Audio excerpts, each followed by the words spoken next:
Hey everyone, welcome back to the channel. Tonight we have a long, dark episode made for people who like the strange, the mysterious, and the kind of true stories that stay in your head after the room goes quiet. So get comfortable, lower the lights, and maybe listen with one ear open. Before we begin, do me one small favor. Take the like button on a beautiful mountain vacation.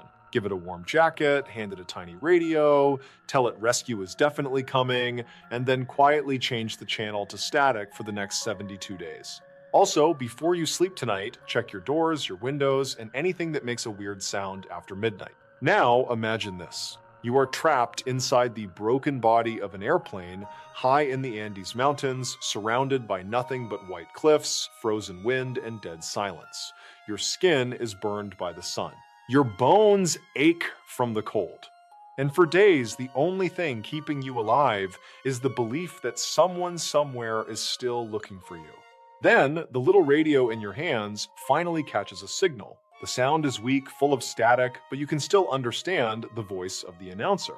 And what he says is not that help is coming, it is not that helicopters are on the way. He says the official search has been called off because everyone on your flight is presumed dead. For a few seconds, nobody inside the wreckage speaks. The men just sit there, packed shoulder to shoulder in the torn open fuselage, listening to the wind scrape against the metal walls. That broadcast does not just take away their hope, it tells them something worse. In the eyes of the world, they are no longer missing. They are already ghosts. To understand how they reached that moment, we have to go back to October of 1972. A group of young rugby players from Uruguay were preparing for what should have been a simple trip to Chile. They were members of the Old Christians Club, a tight group of friends, teammates, brothers, and cousins who treated the journey more like an adventure than a risk. The plane was carrying 45 people, including players, relatives, friends, and crew. Inside the cabin, the mood was loud and careless in the way only young athletes can be careless. They joked, passed snacks around, leaned across seats to talk, and looked out the windows at the mountains below, not knowing those mountains were about to become their entire world. Bad weather forced delays and complicated the route. The Andes are not ordinary mountains. They are a wall of stone and snow with peaks so high they seem to cut into the sky. Flying over them required precision, patience, and good visibility. But that day, clouds swallowed the ridges, and the pilots had to trust their instruments more than their eyes. Somewhere over the mountain range, a fatal mistake happened. The pilots believed they had crossed safely past the highest peaks and had begun descending toward Chile. But in reality, the aircraft was still deep inside the mountains. Outside the windows, the clouds were thick and white, hiding the danger until the last possible second. Then the cloud cover broke just enough for the crew to see a ridge directly ahead. It was not far away. It was right there, rising in front of them like a wall. The pilots pulled back hard, trying to lift the aircraft over the mountain, but the plane was too low and moving too fast. The belly struck the snow and rock with a sound like the sky tearing open. The impact ripped away both wings and tore off the tail section. What remained of the fuselage became a violent metal sled, sliding down the glacier at terrifying speed. People were thrown from their seats, luggage exploded through the cabin. The world became screaming, twisting aluminum, until the wreckage finally slammed into a bank of snow and stopped. When the survivors opened their eyes, there was a strange silence. No airport, no road, no village, only snow stretching in every direction. The front of the plane had been crushed, the back was gone. Around them were injured friends, shattered seats, and the kind of cold that immediately finds its way through clothing, skin, and bone. At first, they believed rescue would come quickly. A plane had disappeared, families would raise alarms, search teams would be sent. So they did what survivors do in the first stage of disaster. They organized. They pulled the wounded together, used the fuselage as shelter-packed luggage against the open end, and waited for the sound of engines in the sky. But the mountains were working against them. The white fuselage blended into the glacier. The crash site was far from the expected route. From above, the wreckage did not look like wreckage. It looked like one more torn patch of snow in a landscape made entirely of snow.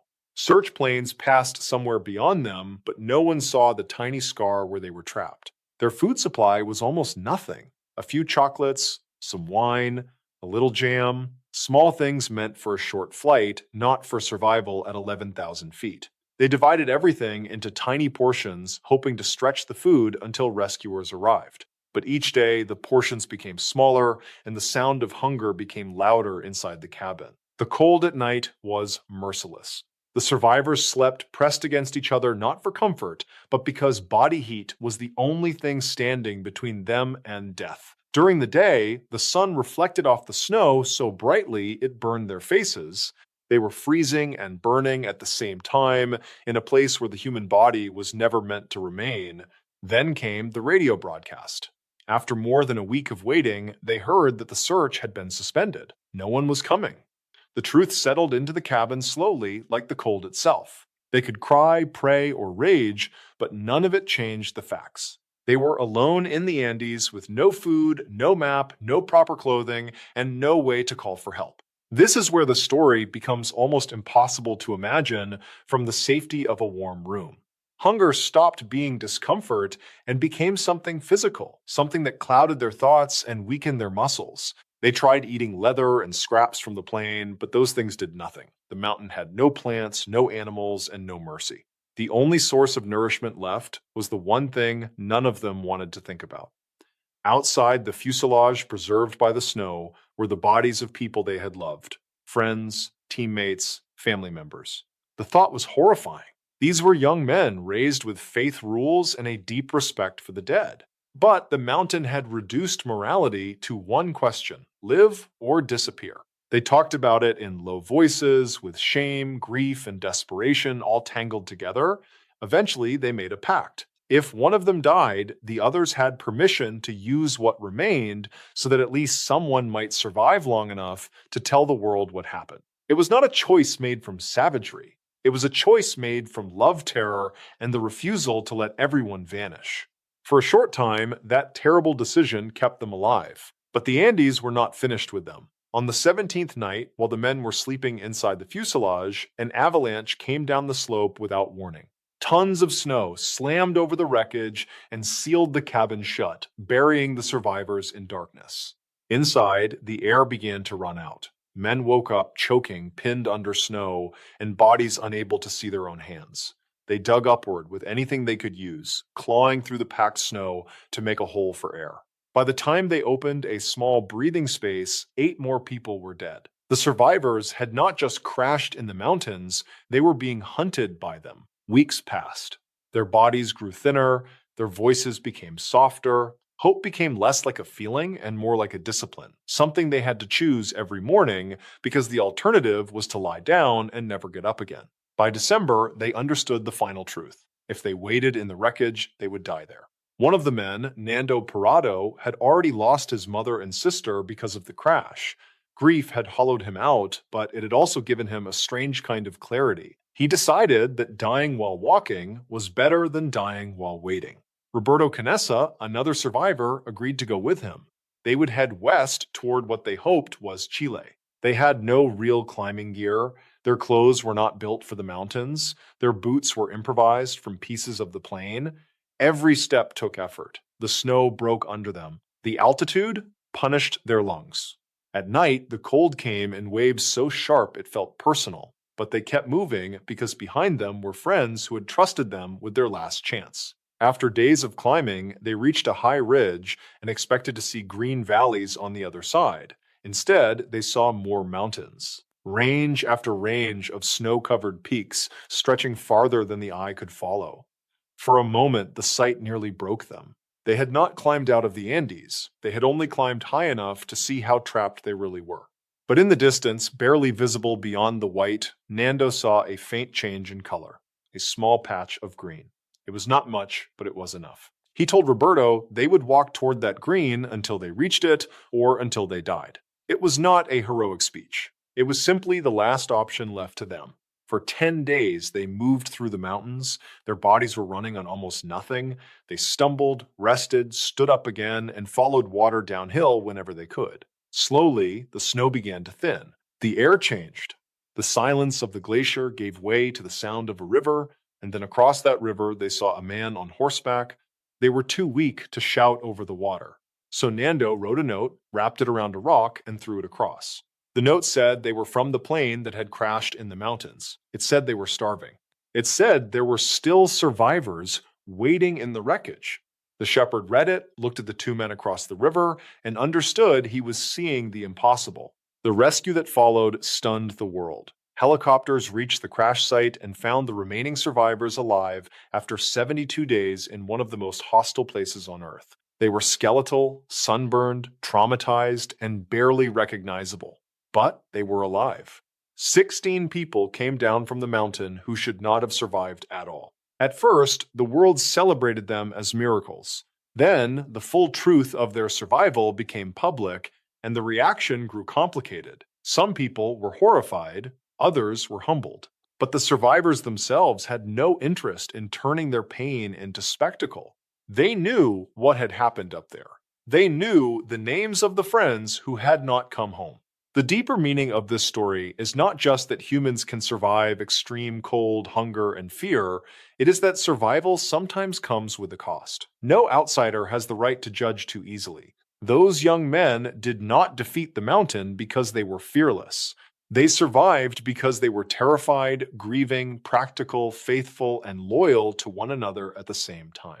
In the end, the Andes did not simply test their bodies. It stripped away every comfortable idea they had about life, death, dignity, and choice. They returned to the world, but part of them stayed up there inside that broken fuselage in the white silence where the radio said they were dead and where they decided against every odd that the world was wrong.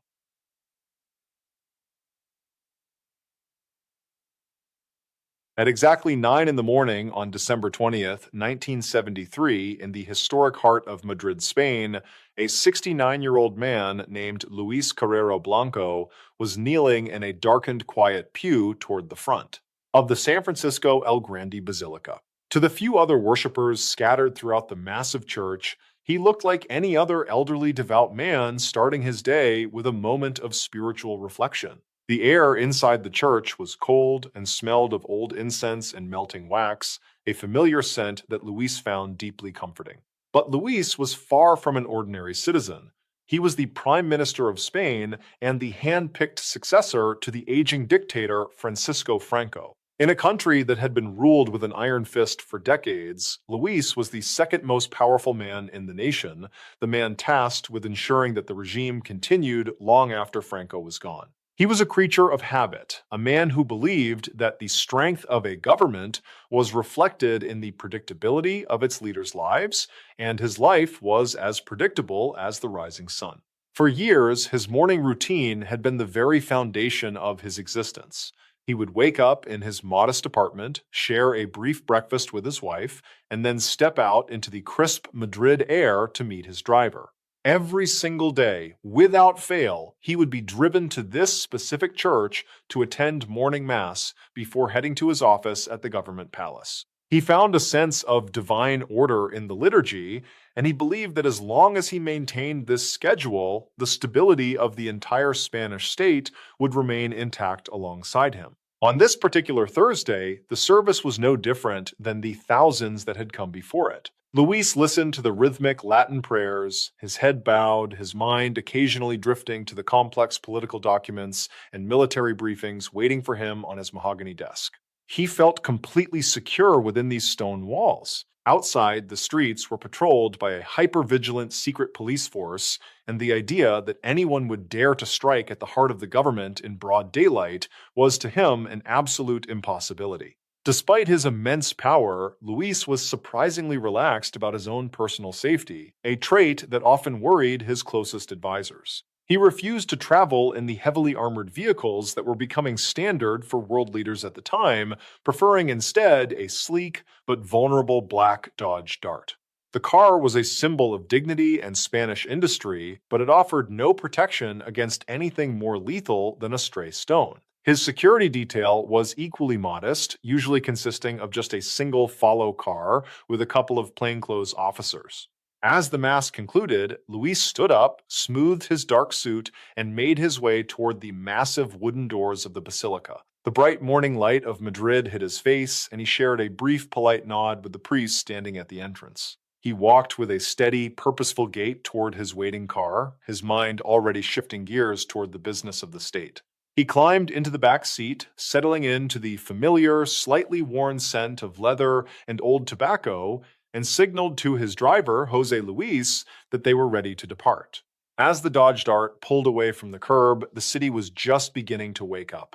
It was a beautiful, clear December day, the kind of morning that felt full of promise. However, as the car began its short 5-minute trip toward the palace, there was a tiny, nagging detail that had been present in the neighborhood for months, something that many local residents had noticed, but most had simply dismissed as a minor nuisance. For several weeks, a group of young men had been renting a basement apartment on Claudio Coelho Street right along the Prime Minister's route. These young men had told the landlord and the neighbors that they were art students who specialized in large-scale sculpture. This explanation seemed to satisfy everyone, as it accounted for the fact that they were constantly hauling heavy, bulging bags in and out of the basement at all hours. They were always polite and soft-spoken, but they were also incredibly industrious. Neighbors often heard the muffled, rhythmic sounds of digging and hammering coming from beneath the sidewalk, a dull thumping that would sometimes continue well past midnight. Occasionally, a faint metallic smell of coal, gas, or the heavy scent of damp subterranean earth would waft up into the hallway of the apartment building. When one elderly neighbor gathered the courage to ask what they were building, the young men just smiled warmly and said they were working on a particularly large and difficult monument that required a very solid base. In a city like Madrid, where construction projects and building renovations were a constant part of life, nobody thought it was strange enough to warrant a call to the authorities. The truth, however, was far more sinister than anyone could have imagined. These students were actually an elite commando cell of the Basque separatist group known as ETA. They hadn't been sculpting art, they had spent months meticulously digging a long, narrow tunnel from their basement, extending it directly under the center of Claudio Coelho Street. It was a grueling, claustrophobic task carried out in total darkness and silence to avoid detection. They had to support the tunnel with wooden beams and carefully dispose of tons of dirt without being seen. By the morning of December 20th, the tunnel was complete. At the very end of the shaft, directly beneath the spot where the Prime Minister's car passed, every day at 9:15, they had packed a massive subterranean cavity with over 100 kilograms of high-grade industrial explosives. These weren't just simple bombs, they were shaped charges designed to direct the full force of the blast upward with terrifying precision. A long electrical wire ran from the explosives back through the tunnel and into the basement where the commandos waited. Inside the Dodge Dart, Luis was looking out the window at the familiar storefronts and the people sweeping their doorsteps. He liked seeing the same faces every morning. It reinforced his belief that Spain was a place of eternal order. The car turned slowly onto Claudio Coelho Street, a narrow one-way road lined with grand 5-story apartment buildings. The driver shifted gears smoothly, maintaining a steady, slow pace to navigate the tight corners and the occasional parked vehicle. There was a sense of absolute peace inside the car, a bubble of power. Just ahead, parked near a specific mark on the pavement, was a small, nondescript van. To a casual observer, it looked like it was simply waiting for a delivery, but inside that van, a man was watching the Prime Minister's car through a side view mirror with intense sweating focus. This man was the signal caller for the cell. He held a small radio in his hand, his thumb hovering over the talk button. He knew the Prime Minister's schedule better than Luis knew it himself. He had timed the car's speed down to the fraction of a second over dozens of rehearsals. The Prime Minister's car reached a specific spot on the road where the asphalt looked slightly darker, as if it had been recently patched after a water main leak. Luis didn't notice the patch, nor did he notice the man in the van suddenly speaking a single sharp word into his radio. In that heartbeat, the commandos in the basement apartment threw a heavy electrical switch. The peaceful morning was instantly shattered by a sound so profound and so loud that it felt like the sky itself was tearing open a roar that could be heard across the entire city. A massive, blinding pillar of orange fire and thick gray smoke erupted from directly beneath the Dodge Dart. The explosion was so powerful that it punched a crater in the street over 15 feet wide and nearly 10 feet deep. The force wasn't just a blast, it was a focused volcanic surge of energy that caught the 2-ton vehicle and treated it like a piece of crumpled paper. Witnesses on the sidewalk were thrown backward by the shockwave, their ears ringing and their vision blurred by a sudden cloud of pulverized concrete and dust. The physics of what happened next were so unbelievable that the first police officers who arrived on the scene actually thought the car had simply been vaporized. The explosion had launched the Dodge Dart 5 stories straight up into the air. The heavy vehicle carrying the Prime Minister, his driver, and a security officer soared over the roofline of the adjacent 5-story apartment buildings. It cleared the top of a nearby Jesuit monastery, its wheels spinning in empty space and its metal frame glowing from the heat of the blast. Inside the car, for those few seconds of flight time, must have slowed to an impossible crawl. Luis and his companions were suddenly weightless, suspended in a chaotic swirl of shattered glass upholstery foam and the deafening echo of the blast. They were higher than the rooftops of Madrid, looking down on a city that was suddenly falling away beneath them. The vehicle reached the apex of its arc and then began its terrifying descent on the other side of the monastery wall, far away from the smoking crater where the journey had begun. The car didn't crash back onto the street or into the courtyard below. Instead, through a 1 in a million trajectory, it slammed down onto a second-floor interior balcony of the Jesuit monastery, coming to rest in a tangled, smoking heap of twisted metal and rubble. The impact was so severe that the car was crushed to half its original height, its engine block forced deep into the passenger compartment. For several minutes, a haunting, heavy silence fell over Claudio Coelho Street, broken only by the sound of car alarms and distant screaming. Dust and bits of debris rained down from the sky like a fine gray snow, coating the survivors and the rubble in a ghostly powder. The residents who rushed to their balconies looked down at the massive smoldering hole in the middle of the road, searching for the black car they had seen just seconds before. But the street was empty. It was as if the Prime Minister had been erased from existence by a bolt of lightning. The security detail in the follow car was in a state of total shock, their vehicle stalled and their windows blown inward. Inside the monastery, several monks were finishing their own morning prayers when they heard a rhythmic metallic thud coming from the upper gallery. They rushed toward the sound, fearing that part of their ancient building had collapsed. What they found was a scene that defied all logic. Resting on a balcony where only priests usually walked was a mangled, unrecognizable mass of black metal. It took them several seconds to realize they were looking at an automobile, and several more to realize that there were people still trapped inside the wreckage. When the emergency services finally reached the balcony, the task of extraction was a nightmare. The Dodge Dart was so badly deformed that the firefighters had to use industrial saws to cut through the roof. Luis Carrero Blanco was still alive when they first reached him, but his injuries were catastrophic. The man who was supposed to lead Spain into a new era died shortly after arriving at the hospital. The art students who had spent months digging the tunnel had vanished into the morning crowds long before the smoke had even cleared.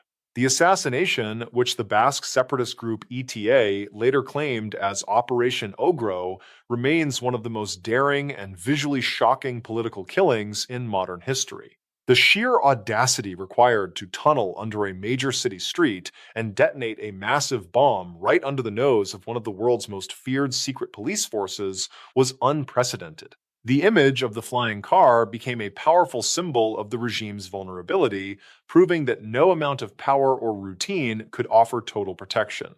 In the aftermath, the Spanish government was thrown into a state of total chaos. Luis had been the only person with the political weight to keep the different factions of the dictatorship together. Without his leadership, the transition to democracy accelerated at a pace that no one had predicted. The wrong detail of the fake sculptors in the basement had not only ended the life of a prime minister, but it had effectively ended the era of the dictatorship itself, changing the map of Spanish politics forever in a single violent second. Today, Claudio Coelho Street is a bustling, fashionable part of Madrid, lined with high-end boutiques and quiet cafes. The crater has long since been filled, and the basement where the tunnel began is just another nondescript storage space. But if you stand on that sidewalk and look up at the high, ornate balcony of the monastery, it is impossible not to feel a lingering sense of dread. It serves as a permanent, silent reminder of the day when the ground opened up and launched the most powerful man in the country into the sky. It is a chilling testament to the fact that the routines we find so much comfort in are the very things that make us the most predictable to those watching us from the darkness. While the explosion in Madrid was a man-made eruption of fire that used the earth as a weapon 3 years earlier in Canada, the ground itself would undergo a much stranger and more terrifying transformation. In that case, there were no tunnels and no explosives, only a quiet neighborhood built on top of a hidden geological nightmare that was waiting for a single drop of rain. For the families living in the beautiful suburb of Saint-Jean-Vian, their daily routines were also their sanctuary, providing a sense of peace and permanence that seemed unshakable. They believed they had built their lives on solid rock, never imagining that the very foundation of their world was about to turn into a liquid graveyard. Just as Luis Carrero Blanco never saw the danger beneath the asphalt, these families had no idea that the silent, still earth beneath their homes was preparing to swallow them whole without a moment's warning. At approximately 7:30 in the evening on May 4th, 1971, in the picturesque town of Saint-Jean-Vianney, Quebec, a man named Leo was standing in his kitchen trying to finish up some light repairs. This town was widely considered a model of modern suburban living, nestled on a scenic hillside with a beautiful view of the Saguenay River. To the people living there, it felt like the safest, most stable place on the entire planet. Leo was a hardworking man who had moved his family to this newly developed neighborhood just a few years prior. Everything about the town was pristine. The streets were wide, the lawns were perfectly manicured, and there was a sense of prosperity that made everyone feel like they had truly arrived. But as Leo stood in his kitchen that evening, he was focused on a small, annoying problem that had been bothering him for the last several hours. He was trying to close one of the upper cabinet doors, but no matter how hard he pushed, the wood wouldn't sit flush against the frame. It was as if the entire kitchen had somehow shifted just a fraction of an inch. He took a screwdriver and tried to adjust the hinges, but the alignment was completely off. It was strange because this was a relatively new house. He shrugged it off as the house simply settling into the ground, something every homeowner deals with. Outside, the weather was miserable. It had been raining for weeks, a heavy, relentless spring downpour that had turned the surrounding fields into a soggy mess. The town sat on a massive plateau of clay, but no one really thought much about the geology of the land they lived on. They were more concerned with the beautiful views and the quiet streets. To Leo, the rain was just a nuisance that was keeping his kids inside and making the driveway a bit slippery. While Leo worked on his cabinets, his neighbors were also noticing things that felt slightly out of place. A few doors down, a woman noticed that her front door was suddenly sticking so badly she had to put her shoulder into it just to get it open. In the local park, a small sinkhole had appeared earlier that week, but the town council had simply put up a wooden barricade and promised to fill it once the rain stopped. It all seemed like minor, unconnected issues. The town of Saint-Jean-Vianney was built on what geologists call lait de clay, also known as quick clay.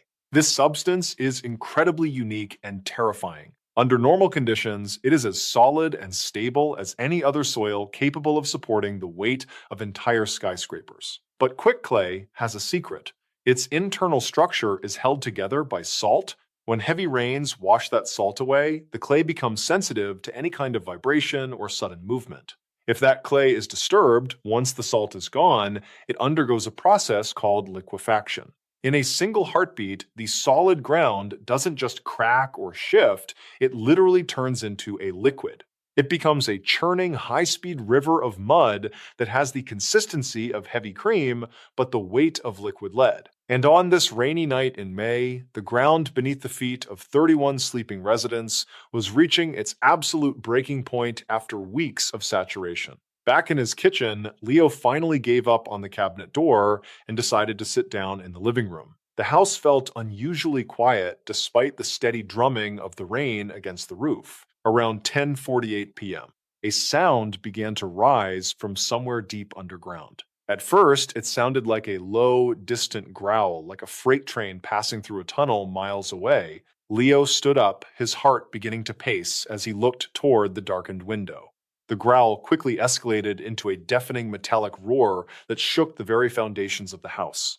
Leo grabbed his wife and children, telling them they needed to get to the car immediately. He didn't know what was happening, but every instinct in his body was screaming that the earth was no longer safe. As he stepped out onto his front porch, he saw something that looked like a scene from a nightmare. The streetlights were flickering and swaying violently. Just 50 yards away, the solid asphalt of the road was simply unzipping. A massive gaping crater was opening up in the darkness, and as Leo watched in horror, his neighbor's entire house tilted backward and slid into the abyss. There was no sound of crashing or breaking wood. Instead, there was only a sickening, wet, sloshing sound like a heavy object being dropped into a deep pool of cream. The house vanished into the hole in less than 5 seconds. The crater was growing at an impossible speed. It was eating its way toward Leo's front yard, devouring everything in its path. Trees, power lines, and parked cars were being swallowed by the churning mud. Leo threw his family into their station wagon and backed out of the driveway just as the front edge of his lawn began to crumble into the dark void. He could hear the screams of neighbors echoing through the rain, but the darkness made it impossible to see who was left. At that same moment, a large commercial bus was traveling along the main road leading into the neighborhood. The driver saw the road ahead of him simply disappear into the darkness. He slammed on the brakes, but the heavy vehicle couldn't stop in time on the slick surface. The bus slid over the edge of the newly formed cliff and plummeted into the churning river of clay below. The passengers inside were suddenly submerged in a cold, suffocating weight. The liquefaction event was massive. A section of land over 1,500 feet wide and 60 feet deep had simply turned into a river. This river was carrying 41 homes and dozens of people toward the Saguenay River at 30 miles per hour. People were waking up in their beds to find that their bedroom walls were gone and they were floating on a piece of floorboard through a sea of liquid mud. It was a geological disaster of a scale rarely seen. Leo managed to drive his family to the higher ground near the town church, which sat on a different geological formation. From there, they looked back at the neighborhood they had called home. In the flickers of lightning and the beams of flashlights, they saw a massive steaming scar in the earth where their street used to be. The silence that followed the roar was even more terrifying. There were no sirens yet, only the sound of the rain and the distant rushing of the mud. As the sun began to rise the next morning, the true scale of the devastation became clear. Where a thriving suburban neighborhood had stood just 12 hours before, there was now only a massive mud-filled bowl. The crater was so large that it could be seen from space. Rescue workers arrived to find that 31 people had vanished completely, carried away by the mud and buried deep beneath the surface of the river. Most of their bodies would never be recovered.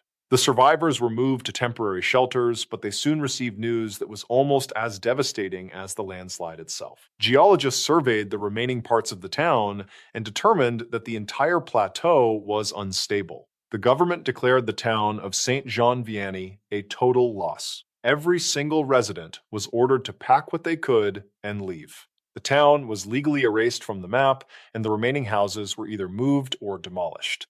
Today, if you visit the site of Saint Jean Vianney, you won't find any streets or houses. You will find a vast green field and a massive horseshoe-shaped depression in the land that has been reclaimed by nature. It serves as a haunting reminder that the ground we walk on is not always as solid as it seems. For Leo and the other survivors, the memory of that night remains a visceral weight, a reminder that the world can change from solid to liquid in a heartbeat. The families of Saint Jean Vianney lost their entire world to the invisible treachery of the soil beneath their feet, forced to flee as the very foundation of their lives liquefied and flowed away. It was a tragedy defined by the sudden, violent theft of a home by the earth itself. But thousands of miles away on a sun-drenched beach in Australia, another family would experience a theft just as sudden and just as absolute, though it didn't involve the ground moving. On that bright, windy afternoon at Fairy Meadow Beach, there were no roaring landslides or unzipping roads, only the cheerful sound of children splashing in the shallows and the smell of salt spray. The danger there wasn't hiding in the molecular structure of the clay, but in a tiny 4-minute window of time that allowed a different kind of monster to strike. While the people of Quebec watched their houses sink, a mother in New South Wales was about to watch her daughter vanish into thin air.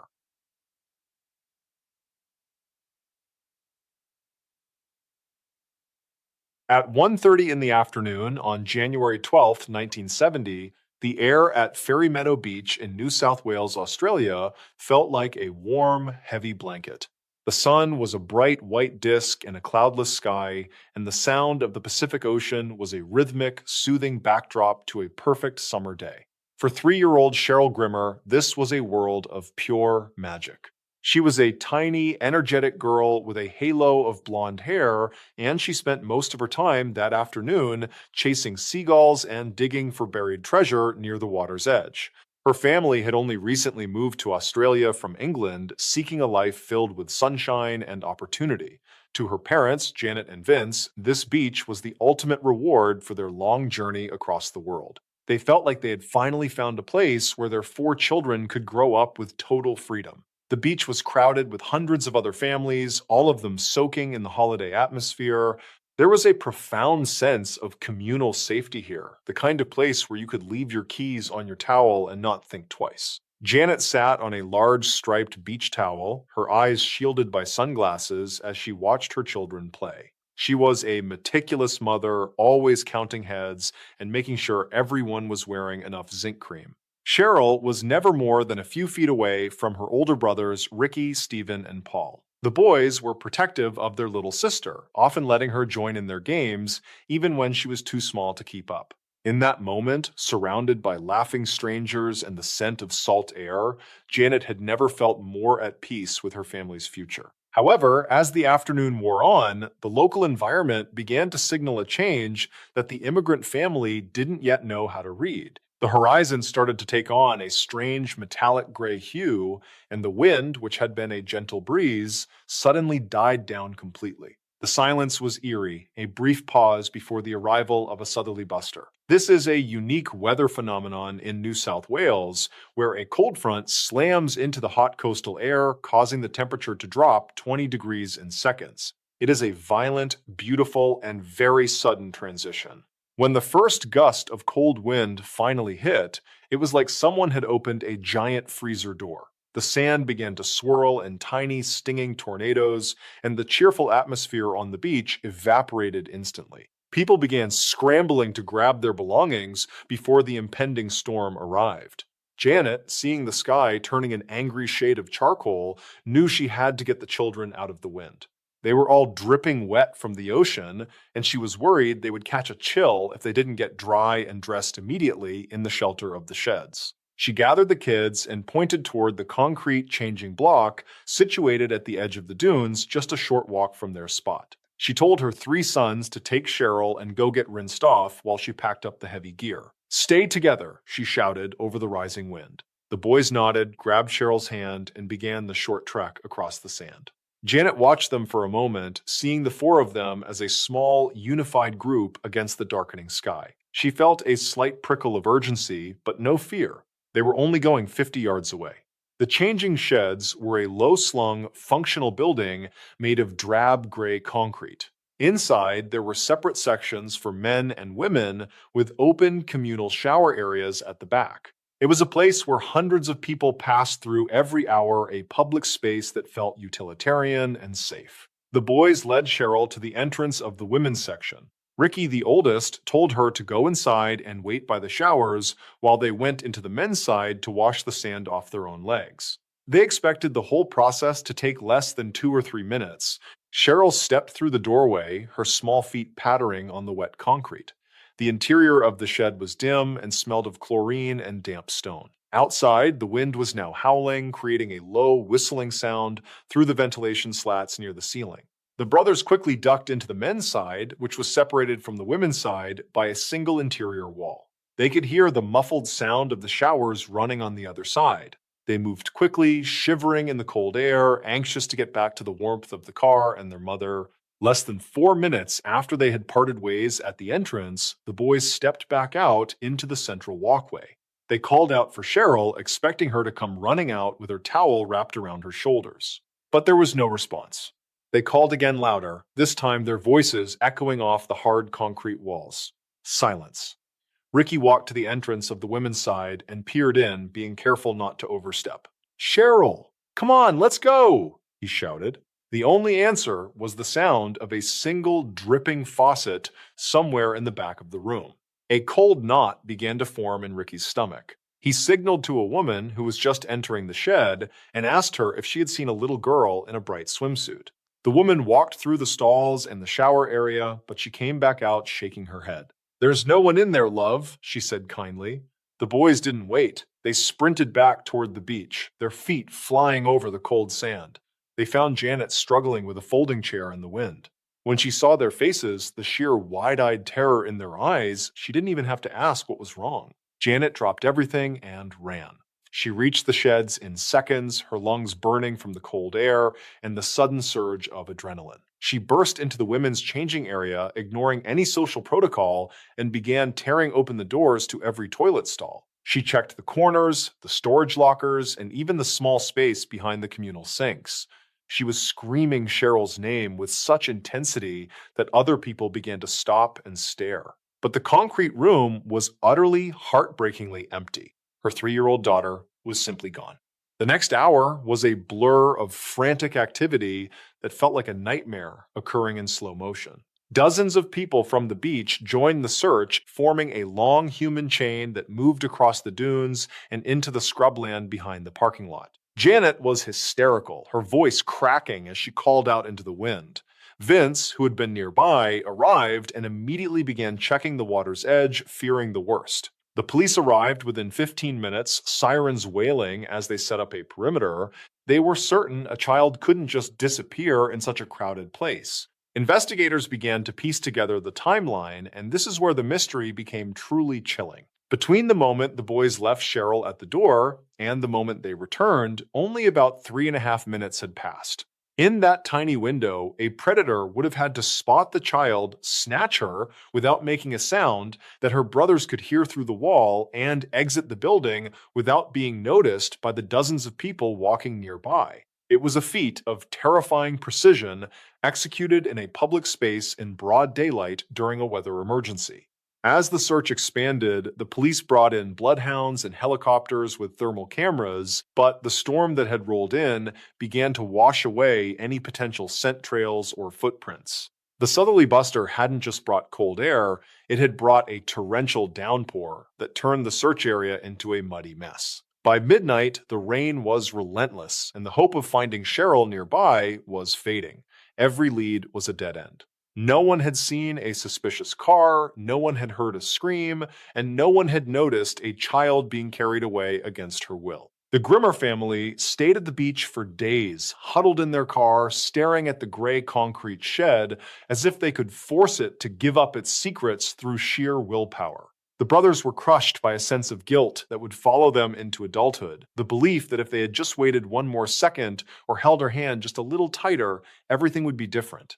The police investigation eventually spanned the entire country, but without a body or a witness, the case slowly began to grow cold, settling into a permanent state of unresolved grief. For the next 40 years, the disappearance of Cheryl Grimmer remained one of Australia's most baffling cold cases. Her parents never stopped looking, keeping her bedroom exactly as it was on the day she vanished, a shrine to a life that had been frozen in time. They eventually moved back to England, unable to bear the weight of the Australian sun that reminded them of that day. Then, in 2016, a new task force using modern psychological profiling and digital records discovered a lead that had been buried in the original files since the very first week of the search. A man who had been a 16-year-old boy at the beach in 1970 was brought in for questioning. He had reportedly made several informal confessions over the years to acquaintances claiming that he had been the one to take Cheryl. He described how he had lured her away from the sheds and taken her to a secluded area in the bushland. The brothers felt a surge of hope they hadn't allowed themselves to feel in decades. It seemed like the shadow was finally coming into the light. A trial was set, and the world watched to see if justice would finally be served. But the legal system is built on specific rules of evidence, not just the weight of grief. During the trial in 2019, a judge ruled that the man's original confession from 1971 was inadmissible. At the time, he was a minor and had been interviewed without a lawyer or a parent, present a violation of rights that modern courts could not ignore. Without that confession, the prosecution's case disintegrated. The charges were dropped, and the man walked out of the courtroom a free man. The Grimmer family was left with nothing but the same silence they started with. Today, the mystery of Cheryl Grimmer remains an open wound in the heart of Australian history. It serves as a grim reminder that sometimes the most dangerous moments in our lives are the ones that seem the most mundane. A walk to the showers, a 4-minute gap, and a sudden change in the wind were all it took to erase a life and shatter a family's dream of a better world. Cheryl's brothers still visit the beach, looking at the modern changing rooms that replace the old concrete sheds, wondering if their sister is still out there somewhere, a ghost in the dunes. The story of the Grimmer family is a testament to the fact that some mysteries don't need a sprawling landscape to hide in. They can exist in the narrowest sliver of time imaginable. It is a haunting image of a child vanishing into thin air while her brothers were just a few feet away, separated by nothing more than a single wall of stone. While Australia struggled with the forensic vacuum left by Cheryl's disappearance half a world away in Montreal, a different kind of forensic miracle was about to prove that even the most silent buried secrets eventually find a way to speak. In that case, the answer wouldn't come from a witness or a confession, but from a microscopic code that had been waiting patiently for 48 years to be read. It would involve a young girl who, much like Cheryl, had stepped out into a familiar neighborhood with a simple plan, unaware that her path was about to cross with a different kind of shadow. The lessons learned in the dunes of New South Wales about the speed of a predator would find a terrifying echo in the autumn leaves of Quebec, where a cold case was about to be solved by mapping a killer's own bloodline through time. This bridge leads us from the sun-scoured coast of Australia to the crisp, leaf-strewn streets of Canada, where a 16-year-old girl named Sharon Pryor was about to embark on a walk to a pizzeria that would span nearly half a century of silence.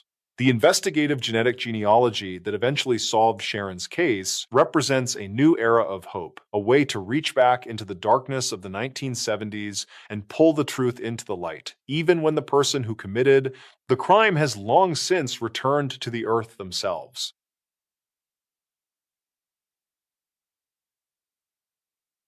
At 4 in the afternoon on March 29, 1975, in the working-class neighborhood of Point St. Charles in Montreal, 16-year-old Sharon Pryor was standing in front of the hallway mirror in her family's modest apartment. She was carefully adjusting her hair and checking her reflection, making sure everything looked just right for a casual evening out. Sharon was a bright, responsible girl known to her family and friends as a bit of a homebody. She wasn't the type to go looking for trouble or stay out past her curfew. The neighborhood of Point St. Charles was the kind of place where everyone knew their neighbors by their first names. It was a tight-knit community of brick row houses and local shops where children played in the alleys until the streetlights came on. For Sharon, these streets were an extension of her own home. She felt entirely safe walking the few blocks to the local pizzeria to meet up with her group of friends. It was a routine she had performed dozens of times before without a single second of hesitation or fear. Her mother, Yvonne, was in the kitchen when Sharon walked in to say goodbye. Sharon was wearing a distinctive light blue coat that her mother had helped her pick out. She promised to be home early, kissed her mom on the cheek, and stepped out onto the sidewalk. The air was crisp with the tail end of a Montreal winter, and the afternoon sun was beginning to cast long golden shadows across the pavement. Yvonne watched through the window as her daughter waved and started her short walk toward the pizza shop. For the next 2 hours, the apartment was quiet. Yvonne went about her evening chores, expecting to hear the front door creak open at any moment. But as 6 o'clock turned into 7, a strange, heavy feeling began to settle in the pit of her stomach. Sharon was never late. She was the kind of girl who would call if she was going to be even 5 minutes behind schedule. At 7:15, the phone finally rang, but it wasn't Sharon. It was one of her friends calling from the pizzeria asking if Sharon was still coming. The friend explained that the group had been waiting for over 3 hours, but Sharon had never shown up. In that moment, the peaceful atmosphere of the prior household was shattered. Yvonne felt a cold wave of dread wash over her. She knew instantly that something was wrong. Sharon hadn't just changed her mind or gone somewhere else, she had vanished somewhere in the few hundred yards between her front door and the pizza shop. Yvonne and her husband immediately grabbed their coats and ran out into the darkening streets. They spent the entire night searching the neighborhood, knocking on doors, and peering into dark alleys with flashlights. They spoke to neighbors who had seen Sharon walking toward the shop, but no one had noticed anything unusual. There were no reports of screaming, no sounds of a struggle, and no strange cars seen idling at the curb. It was as if Sharon had simply dissolved into the cool evening air. The police were called, and by the next morning, a massive search operation was underway involving hundreds of volunteers. The suspense of those first 48 hours was agonizing. Every time the phone rang, the family hoped for a ransom demand or a report of a sighting, but the line remained silent. Then, on April 1st, 3 days after she had disappeared, the search came to a devastating end. A man walking his dog in a wooded area in Longueuil on the south shore of Montreal spotted something blue in the melting snow. It was Sharon's coat. Her body was found nearby, bound and brutally assaulted. The neighborhood's sense of safety was gone forever. The police were able to collect a vital piece of evidence from the scene, a sample of biological material left behind by the killer. In 1975, DNA testing was still a decade away from being a reality, but the detectives had the foresight to carefully preserve the sample in a cold room. They hoped that one day forensic science would catch up to the brutality of the crime. For the next several years, they interviewed over 100 suspects, but without a physical match or a witness, the case slowly began to grind to a halt.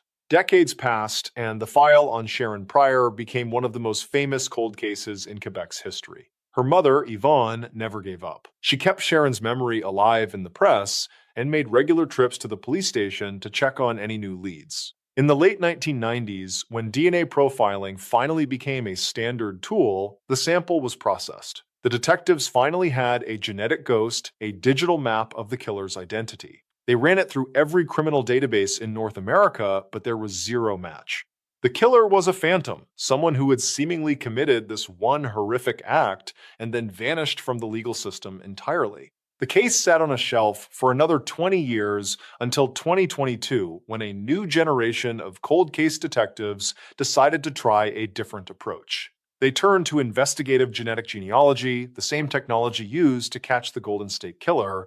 They uploaded the killer's DNA profile to public ancestry databases, looking for anyone who shared even a small percentage of his genetic code. After months of painstaking research, the genealogists found a hit. It wasn't the killer himself, but a cluster of distant cousins living in West Virginia. The detectives began the grueling task of building a massive family tree, mapping out hundreds of descendants across several generations.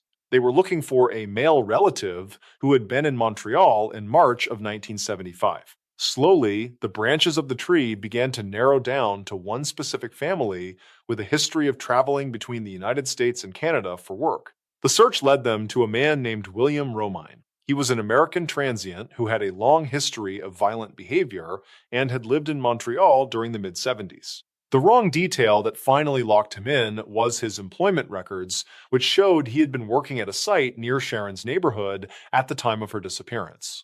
However, there was a problem. William Romine had died in 1982 and was buried in a small remote cemetery in West Virginia.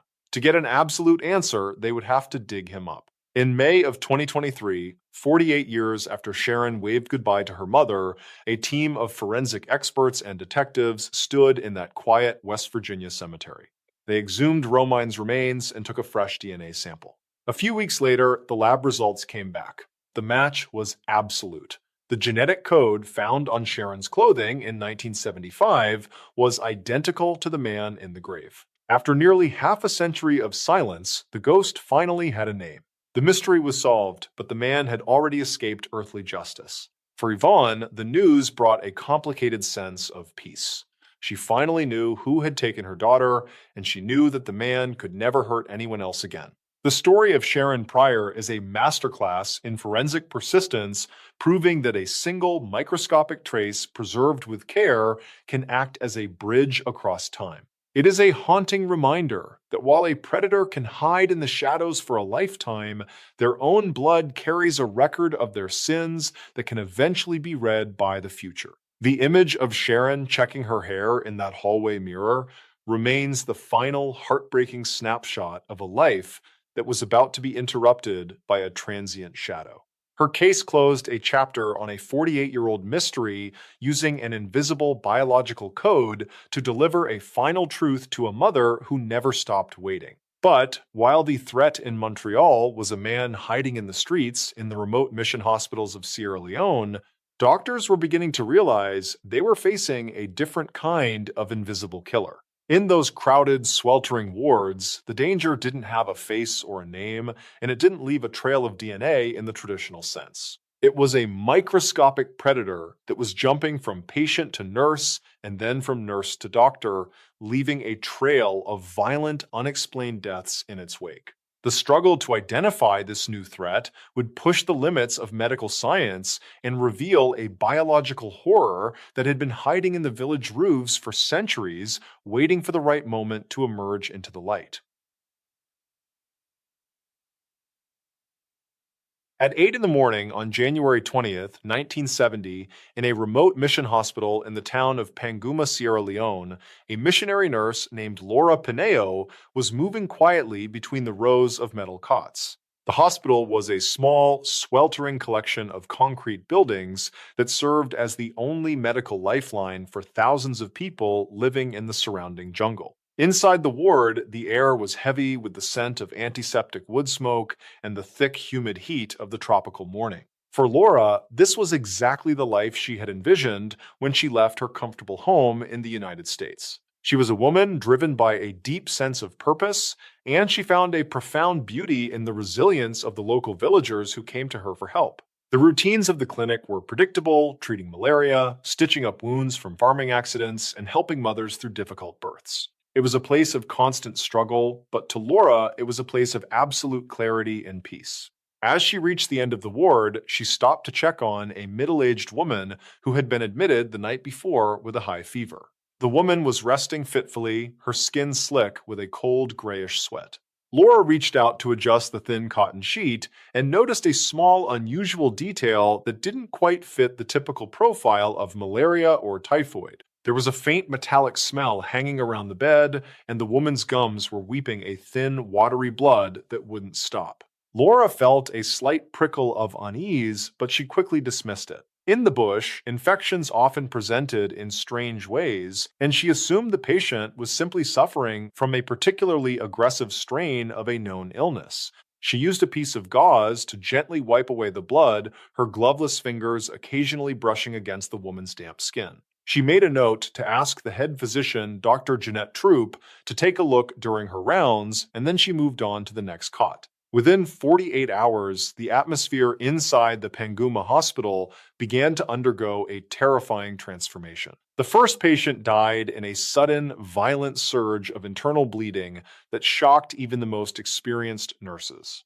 Then, another patient in the same ward developed the same mysterious fever. By the third day, Laura Pineo herself woke up feeling as if her bones were made of lead. Her throat was so swollen she could barely swallow, and her temperature began to climb toward a dangerous 105 degrees.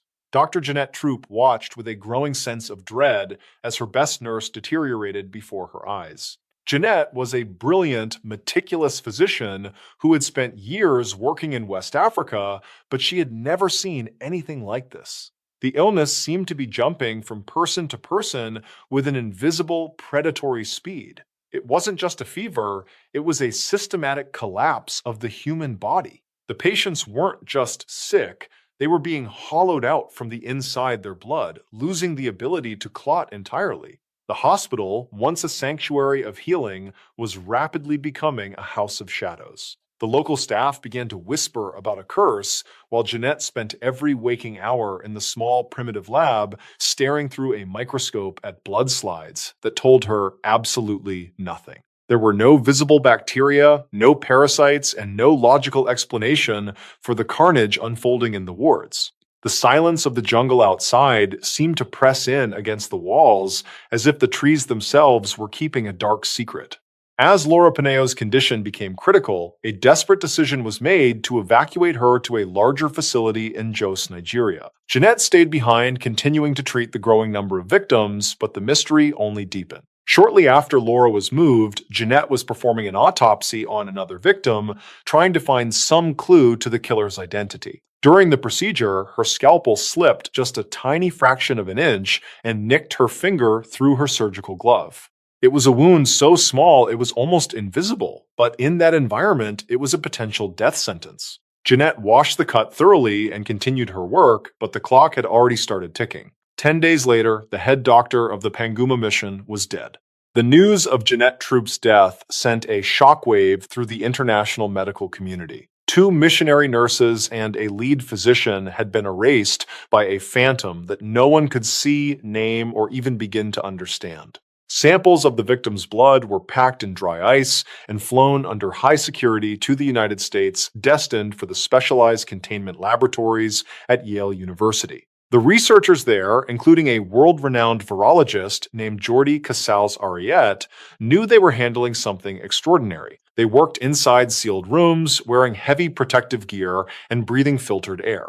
They were the elite hunters of the microscopic world, and they were determined to bring this new predator into the light of the laboratory. But the virus was more resilient and more aggressive than anyone had anticipated. Despite the extreme precautions, Jordi Casals-Ariet suddenly fell ill with the same bone-crushing fever and agonizing sore throat that had killed the nurses in Africa. The lab was immediately locked down, and the university was gripped by a cold clinical panic. The researchers realized that the killer wasn't just a local African phenomenon, it was a highly contagious airborne threat that was now loose in a major American city. Jordi only survived because he was treated with a revolutionary high-stakes experimental therapy. He was injected with the blood plasma of one of the few nurses who had managed to recover in Africa. His body became a battlefield where the antibodies of a survivor fought a war against the invading phantom. While he recovered, the team at Yale finally succeeded in isolating the culprit. They saw it under the electron microscope, a strange, grainy-looking virus that looked like nothing they had ever seen. They named it Lassa virus after the village in Nigeria where the first recognized case had occurred. But knowing its name was only half the battle. They still didn't know where it came from or how it was entering the human population. An epidemiological task force was sent back to Sierra Leone, led by a team of virus hunters from the Centers for Disease Control. They moved through the villages with traps and sensors, looking for the natural reservoir where the virus hid when it wasn't killing humans. The truth was finally discovered in the most mundane of places, the thatch roofs of the village houses. They found that a specific species of common rodent known as the multi-mammate rat was carrying the virus in its body without getting sick. The rats lived in close proximity to humans, scurrying through the rafters and across the floors where food was stored. The virus was shed in the rat's waste, becoming airborne as it dried and was inhaled by the people living below. The invisible killer had been a roommate for centuries. The discovery of Lassa fever redefined the way the world looked at viral threats. It proved that a completely new lethal pathogen could emerge from the most remote corners of the globe and reach a modern laboratory in a matter of days. It was a sobering reminder that the basic empathetic acts of nursing and medical care could be weaponized by a biological entity that had no sense of mercy. The missionary nurses had been the first to fall because they were the ones who refused to look away from the suffering. Today, Lassa fever remains a significant health threat in West Africa, claiming thousands of lives every year. The mission hospital in Panguma still stands a quiet monument to the women who gave their lives to solve a mystery they didn't even know they were part of. The story serves as a visceral warning that in the natural world, the most dangerous predators don't always have teeth or claws. Sometimes they are simply a microscopic code waiting in the dark for a single breath to change the world.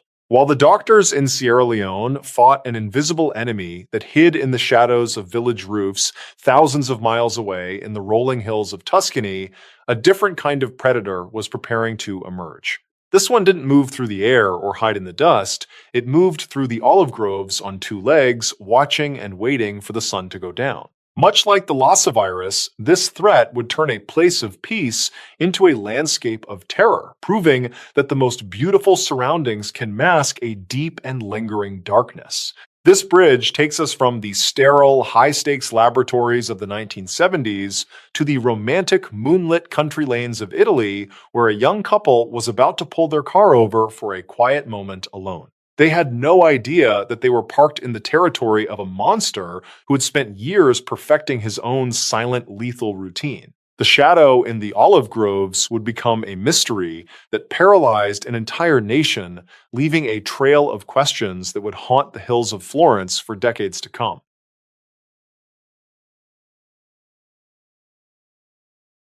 At exactly 9 in the evening on September 14th, 1974, in the rolling moonlit hills of Tuscany, Italy, a 19-year-old young man named Pasquale Gentlecore was steering his small white Fiat 127 along a narrow, unpaved country lane near the quiet town of Borgo San Lorenzo. Beside him in the passenger seat sat his 18-year-old girlfriend, Stefania Pettini, who was laughing at a joke he had just told. The air coming through the open windows was cool and carried the scent of ripening grapes and dry earth. To Pasquale and Stefania, these ancient hills were not just a scenic landscape, they were a sanctuary. They had been dating for several months and were deeply in love, the kind of all-consuming teenage romance that makes the rest of the world feel like a distant memory. Pasquale was a hardworking young man with a gentle face and a bright future, while Stefania was known for her striking eyes and a smile that could light up a room. Like many young couples in rural Italy, during that time their biggest challenge was finding a single moment of privacy. In the 1970s, Italian social life was governed by traditional family structures. Most young people lived at home with their parents and siblings until they were married, meaning there was very little space for a couple to be alone. This led to a widespread cultural phenomenon known as camperella. On any given weekend night, hundreds of couples would drive their cars into the secluded olive groves and vineyards that surrounded the cities, seeking a quiet spot away from the prying eyes of their neighbors and the strict rules of households. Pasquale knew this area of the Mugello Valley like the back of his hand.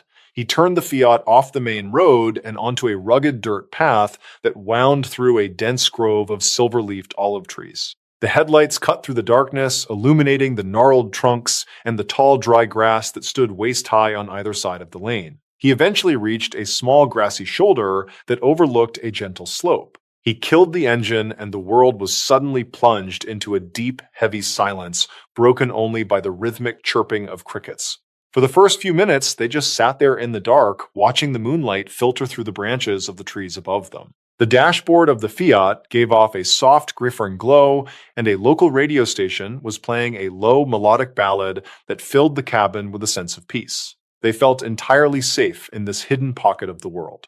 To them, the darkness wasn't a threat. It was a curtain that protected them. They spoke in hushed tones about their plans for the weekend and the lives they hoped to build together once they were older. However, as the night wore on, a very small and very subtle change occurred in the environment outside the car. The crickets, which had been a constant, steady wall of sound since they arrived, suddenly went quiet in the immediate vicinity of the Fiat. It was a microscopic detail, the kind of thing you only notice if you are looking for it, but the silence felt heavy and unnatural. Pasquale noticed it briefly, but he quickly dismissed it as the wind shifting or perhaps a stray cat moving through the underbrush. He reached over to adjust the volume on the radio. Then came the first real sign that something was wrong. There was a faint, rhythmic sound from the rear of the car, the unmistakable crunch of dry grass being stepped on by something heavy. It wasn't the frantic, chaotic rustle of an animal, but the slow, deliberate pace of a person trying to move without being heard. Stefania sat up, her eyes wide, as she peered into the side view mirror. "Did you hear that?" she whispered, her voice trembling just a fraction. Pasquale squeezed her hand, trying to reassure her. "It's probably just a wild boar," he said softly. He reached for the ignition key, thinking it might be better to just move to a different spot, but before he could turn it, a shadow blocked out the moonlight on the driver's side window. The silhouette was tall and faceless, standing perfectly still just inches from the glass. In the dim light, Pasquale saw the glint of something metallic in the figure's hand. There was a sharp mechanical click that echoed inside the small car, the sound of a hammer being cocked back on a firearm. Pasquale's heart hammered against his ribs as he realized they weren't alone. The silence was shattered by the deafening crack of a Beretta pistol. The glass of the driver's side window exploded inward, showering Pasquale in 1,000 tiny diamonds of light. Before he could even process the pain, the figure fired again and again with a terrifying clinical precision. The flashes of the muzzle lit up the interior of the Fiat in strobe-like bursts, revealing the attacker as a faceless phantom in the night. Within seconds, the car was filled with the acrid smell of gunpowder and the heavy metallic scent of blood. The radio continued to play its soft ballad. The attacker then moved to the passenger side. He dragged Stefania's body from the car and into the tall, dry grass of the olive grove. What followed was a descent into a specific kind of darkness that would haunt the Italian police for the next 3 decades.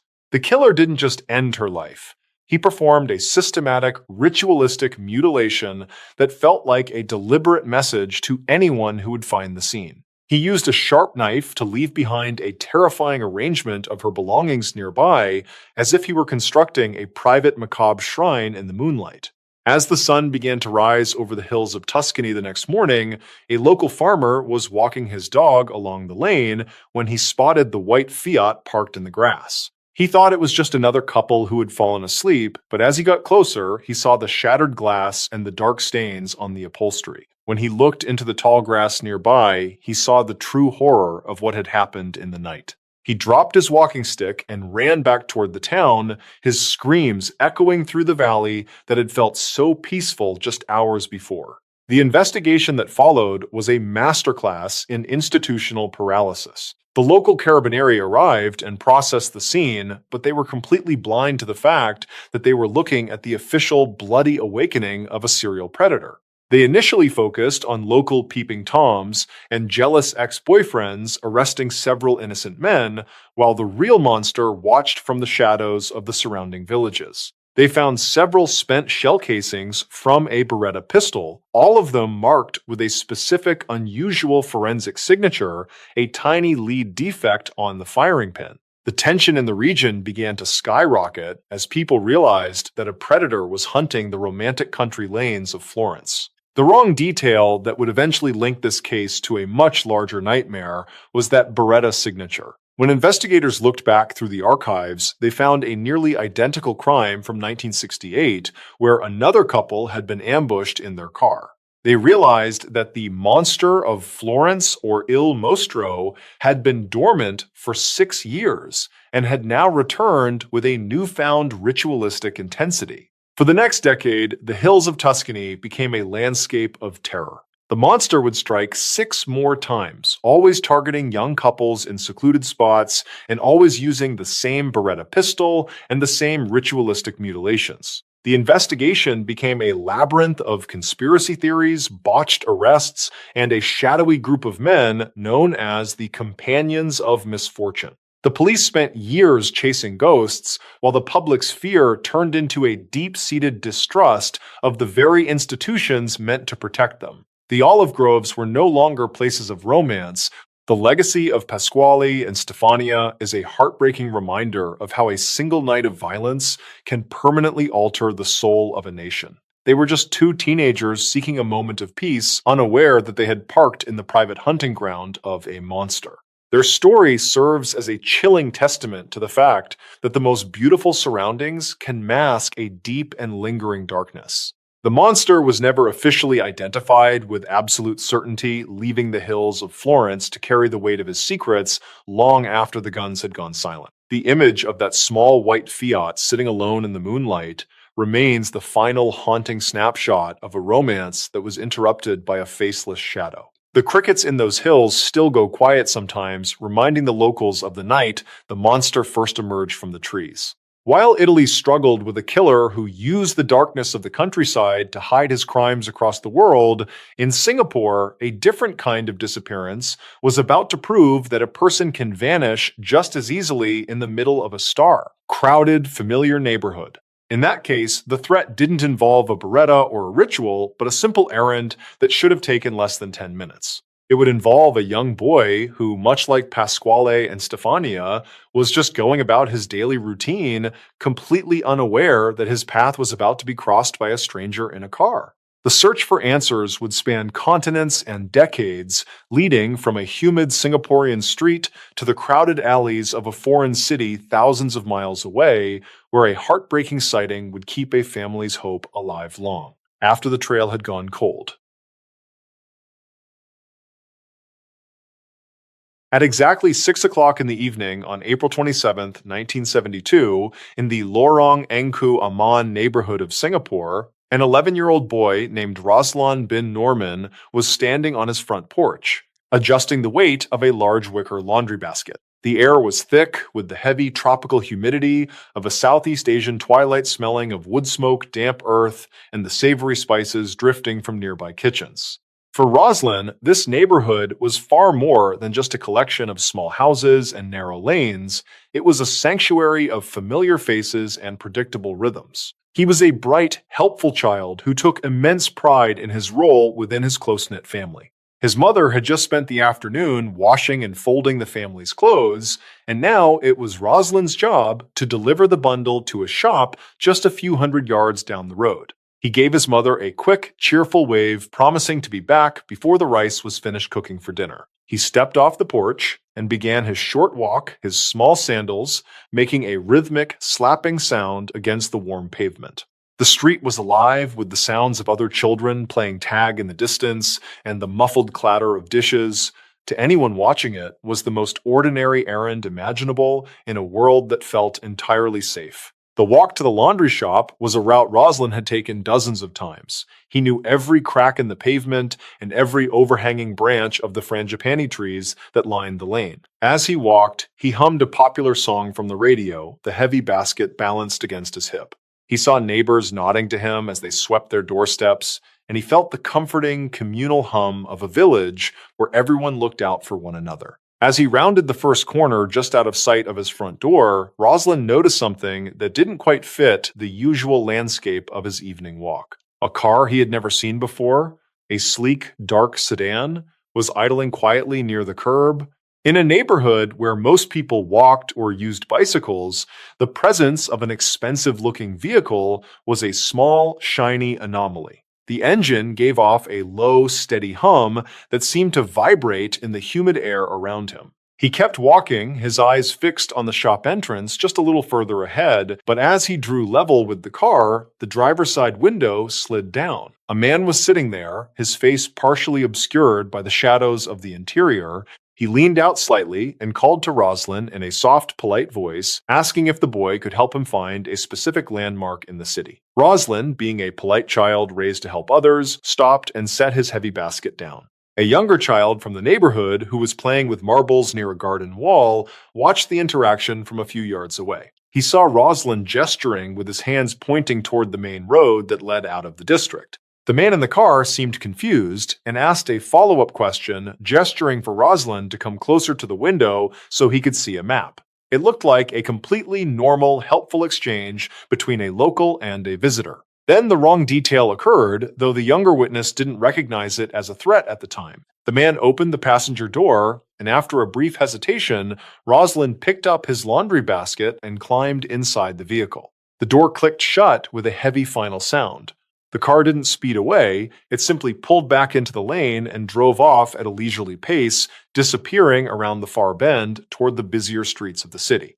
Back at the Norman household, the minutes began to stretch into a half hour, then an hour. Rosalind's mother checked the stove, the steam from the rice pot filling the small kitchen. She walked to the front door and looked out into the deepening purple of the evening, expecting to see her son's small silhouette walking back toward her. But the street was empty. A cold, sharp needle of anxiety began to prick at her heart, an instinct that defied the surroundings. She began to walk the path her son should have taken, calling his name in a voice that was initially calm but quickly grew frantic. She reached the laundry shop, but the owner looked at her with a confused expression. He told her that Rosalind had never arrived with the delivery. He had been waiting for the bundle, but the boy had never stepped through the door. The mother's legs felt like lead as she ran back toward her house, screaming for her husband. Within an hour, the entire neighborhood of Lorong Engku Aman had transformed into a sea of flashlights and calling voices. People who had been settling in for dinner abandoned their meals to search the alleys, the storm drains, and the dense patches of tropical brush. The younger boy with the marbles eventually spoke up, describing the man in the dark car and how Rosalind had climbed inside. The realization hit the community like a physical blow. Rosalind had been taken. The police arrived within the hour, their sirens a jarring new sound in the quiet district. They began taking statements, but the description of the car was vague, just a dark sedan that looked new. They set up roadblocks on the main arteries leading out of the area, but by then, the car had a massive head start. Every officer on the island was given Rosalind's description, and his face began to appear on the front pages of the newspapers within a single day.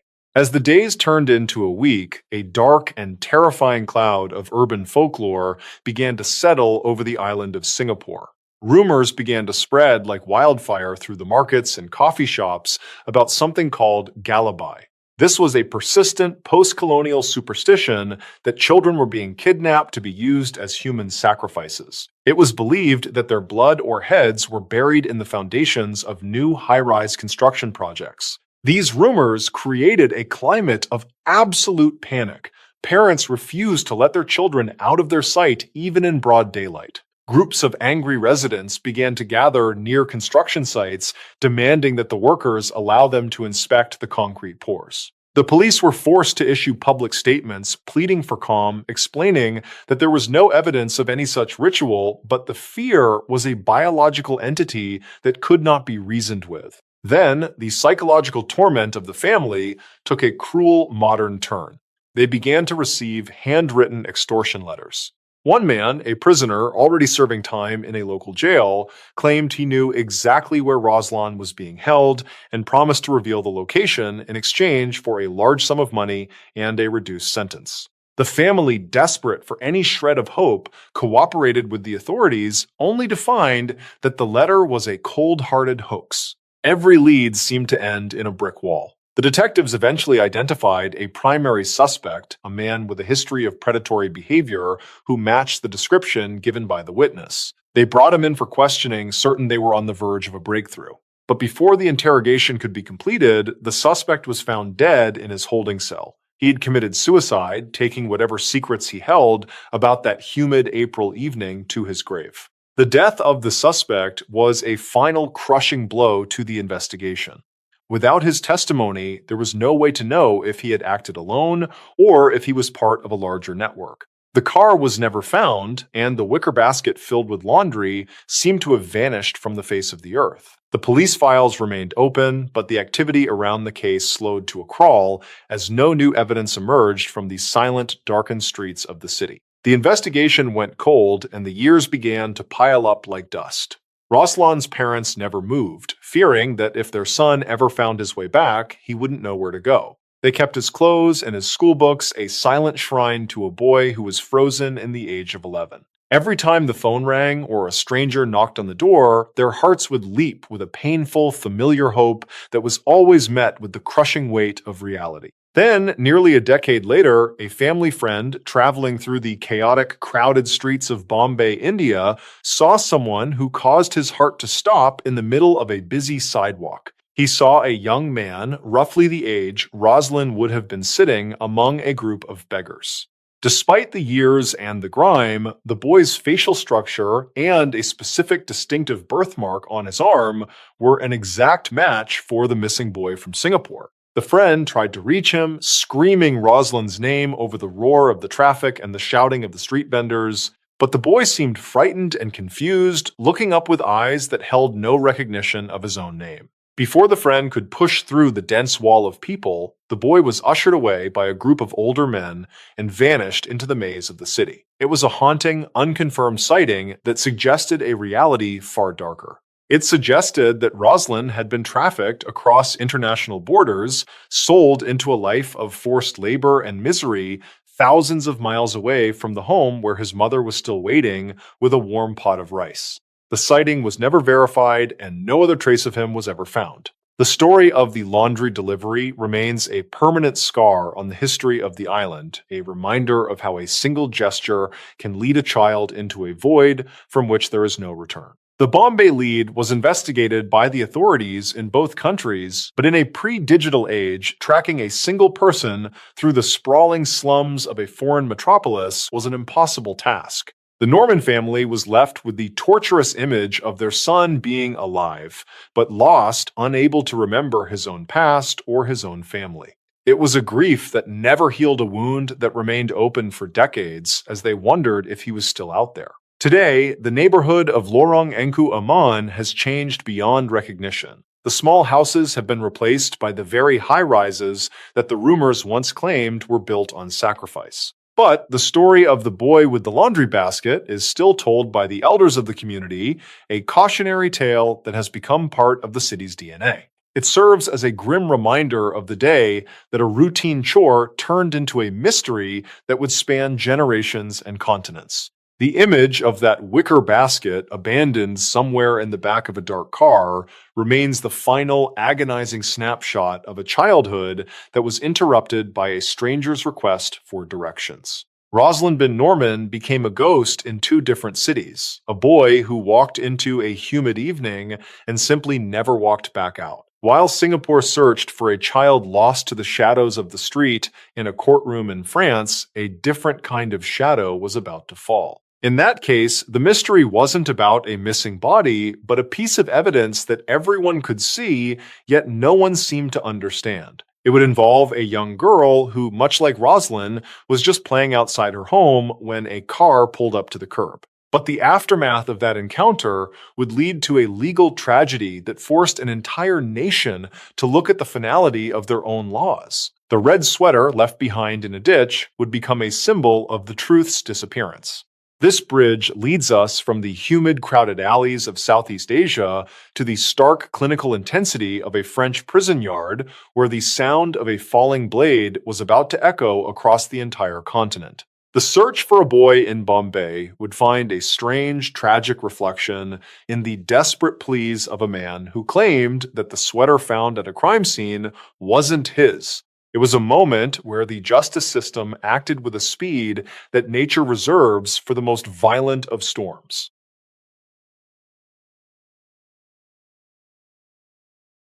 At exactly 11 o'clock in the morning on June 3, 1974, in a sun-bleached housing project on the outskirts of Marseille, France, an 8-year-old girl named Marie Dolores Rambla was fully immersed in a game of tag.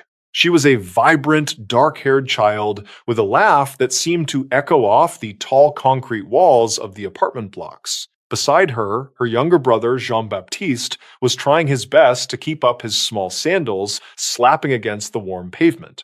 The courtyard was a familiar, safe world where every neighbor knew each other's business. On this warm Sunday, the air carried the scent of roasting chicken and the faint saltiness of the Mediterranean Sea just a few miles away.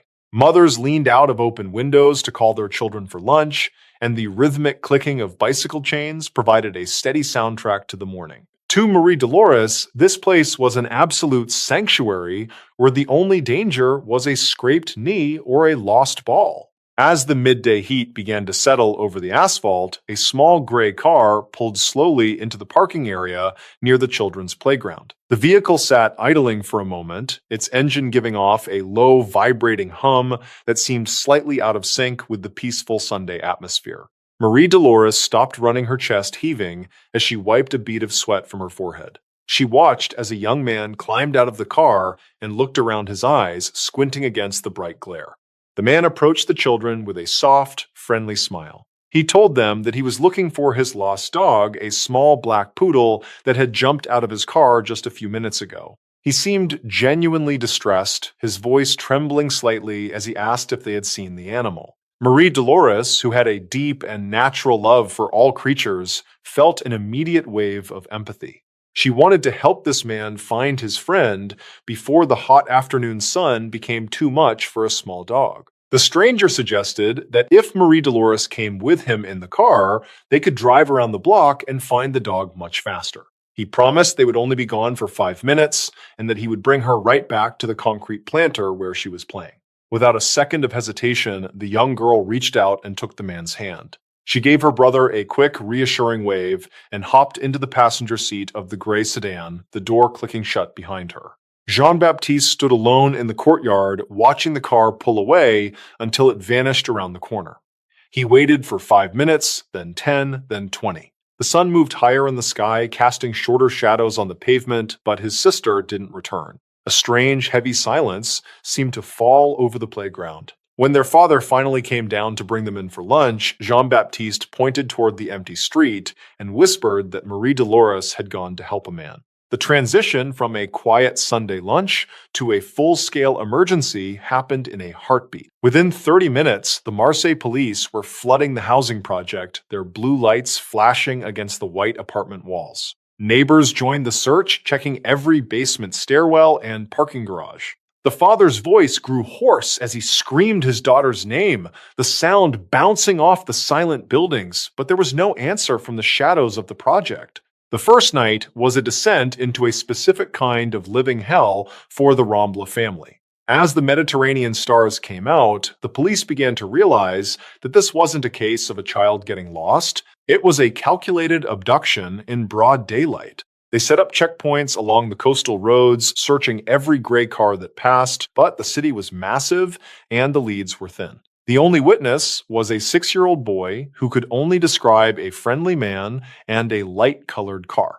2 days later, on June 5th, the search came to a devastating end in a remote, scrub-filled ditch near the village of Pépin, about 15 miles outside of Marseille. A local farmer noticed something bright and unusual tangled in the bushes. When the authorities arrived, they found Marie Dolores. She had been the victim of a violent assault, and her life had been taken. The news shattered the city's collective sense of security, turning the summer heat into a cold, biting sense of fear. Near the site where the body was found, investigators discovered a crucial piece of physical evidence, a large, bright red sweater. It was stained with mud and snagged on the thorns of the surrounding brush. At first, the detectives believed they had found a direct link to the killer. However, as they examined the garment more closely, a small but troubling detail emerged. The sweater was an adult size, but it was far too large for the primary suspect they would soon identify in the case. At the same time, miles away, a 20-year-old man named Christian Ranucci was involved in a minor traffic accident near the same village. He had crashed his car into another vehicle and then fled the scene in a panic. When the police caught up with him, they noticed that his car was not gray, but a distinct shade of Peugeot blue-gray that could look different depending on the light. Ranucci was a nervous, stuttering young man who seemed completely overwhelmed by the police presence. Ranucci was taken into custody and subjected to an interrogation that would become legendary for its intensity. For 18 hours, he was held in a small, windowless room without a lawyer or any contact with his family. The detectives, under immense pressure from a public demanding an arrest, hammered him with questions. They deprived him of sleep and food, repeatedly telling him that they had the red sweater and that witnesses had seen his car at the playground on that Sunday. Broken and confused, Ranucci eventually signed a full confession. He admitted to taking the girl and leaving her in the ditch. But as soon as the pressure of the interrogation room was lifted, he immediately retracted every word. He claimed that the confession had been dictated to him by the police and that he had only signed it to make the shouting stop. He insisted he was innocent, but the legal machinery of France had already begun its slow, irreversible grind toward a verdict. As the trial began, the wrong details started to pile up like a mountain of doubt. Several witnesses from the housing project were brought in to testify. When shown Ranucci's blue-gray car, the man who had seen the abduction shook his head. He was certain the car he saw was a much lighter shade of gray, almost white. Furthermore, the red sweater found at the scene was shown to the court. It was a bulky, oversized garment that Ranucci could barely fit into, yet he had no such item. The prosecution argued that Ranucci had used the sweater as a disguise or a cloth to clean his car, but they had no forensic evidence linking him to the garment. No hairs, no fibers, and no biological traces were found on the red wool. Despite the gaping holes in the story and the lack of a clear motive, the atmosphere in the courtroom was toxic. The public was out for blood, and the image of the innocent girl playing in the sun was too powerful for the jury to ignore that day. In March of 1976, the jury returned a verdict of guilty. Because of the nature of the crime and the signed confession, the judge sentenced Christian Ranucci to death by the guillotine. In France, at that time, capital punishment was still a legal reality, though it was rarely used. Ranucci sat in his cell for months, his face pale and his hands shaking, as his lawyers filed appeal after appeal, arguing that the evidence against him was entirely circumstantial and flawed. On the morning of July 28, 1976, the end came with a clinical, terrifying finality. At 4 in the morning, the guards entered Ranucci's cell at the Balmet's prison. They told him his appeal to the president had been rejected. Ranucci, only 22 years old, had to be carried toward the courtyard. He was weeping, his voice a high-pitched whimper, as he repeatedly screamed that he was innocent and that they were making a terrible, irreversible mistake. The guillotine was waiting in the shadows of the prison yard, its tall wooden frame casting a long, dark silhouette against the gray morning stone. The executioner worked in total silence, his movements practiced and efficient. Within seconds, the heavy steel blade was released.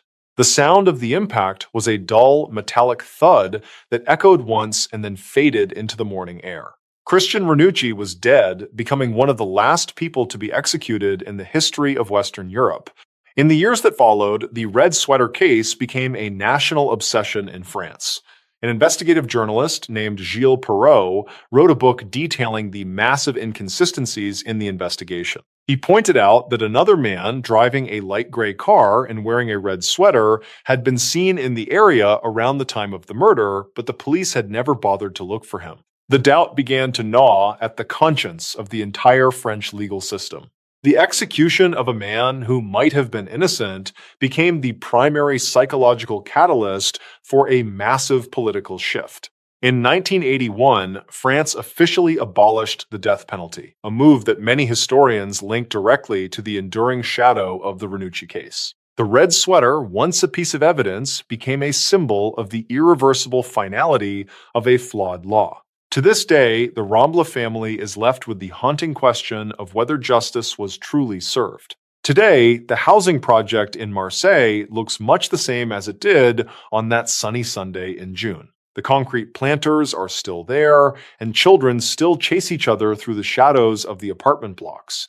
But the memory of Marie Dolores and the young man who died in the prison yard lingers like a cold draft in the summer heat. The story is a grim reminder that when a society demands a quick answer to a horrific crime, the truth is often the first thing to be buried. The case remains one of the most controversial in European history, a legal tragedy where the wrong details were ignored in favor of a signed confession that was likely forced. It serves as a chilling testament to the fact that the tools of justice are only as reliable as the people who use them. The red sweater sits in a quiet archive somewhere, a silent witness to a truth that may never be fully known, a ghost made of wool that outlived the man who was blamed for wearing it. The image of Marie Dolores waving goodbye to her brother as she climbed into a gray car remains the final, heartbreaking snapshot of a childhood that was interrupted by a stranger's lie.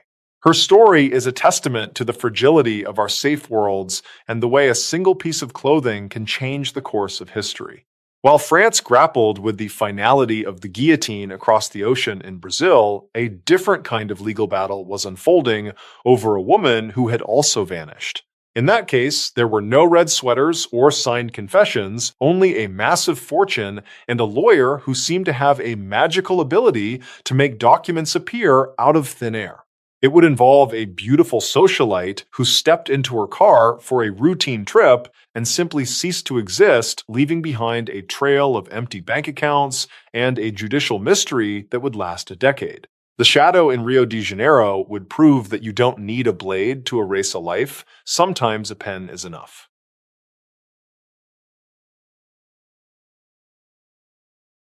At exactly 10 o'clock in the morning on June 29th, 1970, in the high-end Leblon neighborhood of Rio de Janeiro, Brazil, 48-year-old Dana DeTefe was standing in the center of her master bedroom, surrounded by open luxury leather suitcases.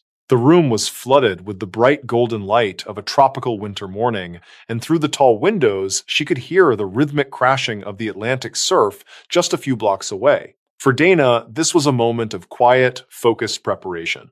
Dana was not just another wealthy resident of Rio, she was a fixture of the city's highest social circles. As the Czech-born former wife of a high-ranking diplomat, she moved through the world with an effortless, sophisticated grace that made her the center of attention at every gala and embassy dinner. She was beautiful, independently wealthy, and possessed a razor-sharp intellect that she used to manage her massive financial holdings and real estate empire. In the 1970s, she was the definition of Rio's elite. To the people who worked for her, Dana was a fair but demanding boss who valued order and punctuality above all else. Her mansion in Leblon was a sanctuary of polished marble, rare art, and impeccable service. On this particular morning, she was planning a routine business trip to Sao Paulo, a drive of about 6 hours. She had several meetings scheduled with her financial advisors and a few social engagements with friends she hadn't seen in months. Everything about the day felt entirely normal and predictable. As she folded a silk scarf and placed it into her bag, she checked her reflection in a heavy gold-leafed mirror. She saw a woman who was in total control of her destiny. She had recently been spending a significant amount of time with her lawyer, a charming and ambitious man named Leopoldo Heitor. Leopoldo had become a constant presence in her life, helping her navigate the complex legal landscape of her assets. He was efficient, polished, and seemed deeply devoted to protecting her interests in every transaction. Just before 11, Leopoldo arrived at the mansion in his sleek, dark sedan. He greeted the staff with a polite nod and waited in the foyer as Dana made her final preparations. There was a small, almost imperceptible change in the atmosphere as he stood there, a slight tension in his posture that wasn't usually there, but the staff dismissed it as the stress of a busy legal schedule. Dana walked down the marble staircase, adjusted her sunglasses, and told her housekeeper she would be back in 3 days. She stepped out into the humid air, the scent of salt and tropical flowers filling her senses. Leopoldo held the car door open for her with a practiced, courtly flourish. Dana settled into the leather seat, and as the car pulled away from the curb, she waved to a neighbor who was walking a dog. It was a mundane, cheerful departure, the kind of scene that happens thousands of times a day in a city like Rio. No one watching could have known that this was the last time Dana DeTefe would ever be seen. The drive from Rio to Sao Paulo follows a winding, scenic coastal highway that cuts through dense patches of rainforest and overlooks the glittering blue of the ocean. It is a road filled with sharp turns and lonely stretches where the jungle seems to press in against the asphalt. For the first hour of the trip, the car moves steadily through the city traffic. Dana chatted with Leopoldo about a new investment opportunity, her voice calm and steady as she looked out at the familiar landscape of her adopted home. However, as the city lights faded and the road became more isolated, the tone of the conversation began to shift. Leopoldo started asking very specific questions about the location of certain original property deeds and the passwords to her private safes. Dana, who was usually very open with her legal counsel, felt a sudden cold prickle of unease. She noticed that Leopoldo was driving much slower than usual, his eyes constantly darting to the rearview mirror as if he were waiting for something to happen. By sunset, the car reached a particularly desolate section of the highway near the town of Miguel Pereira. The jungle here was a wall of deep, impenetrable green, and there were no other headlights visible in either direction. Dana looked at her watch and realized they were significantly behind schedule. When she asked Leopoldo why they were taking such a long route, he didn't answer immediately. He simply gripped the steering wheel a little tighter, his knuckles turning white in the dim light of the dashboard. The wrong detail occurred just as they passed a small rusted sign for a scenic overlook.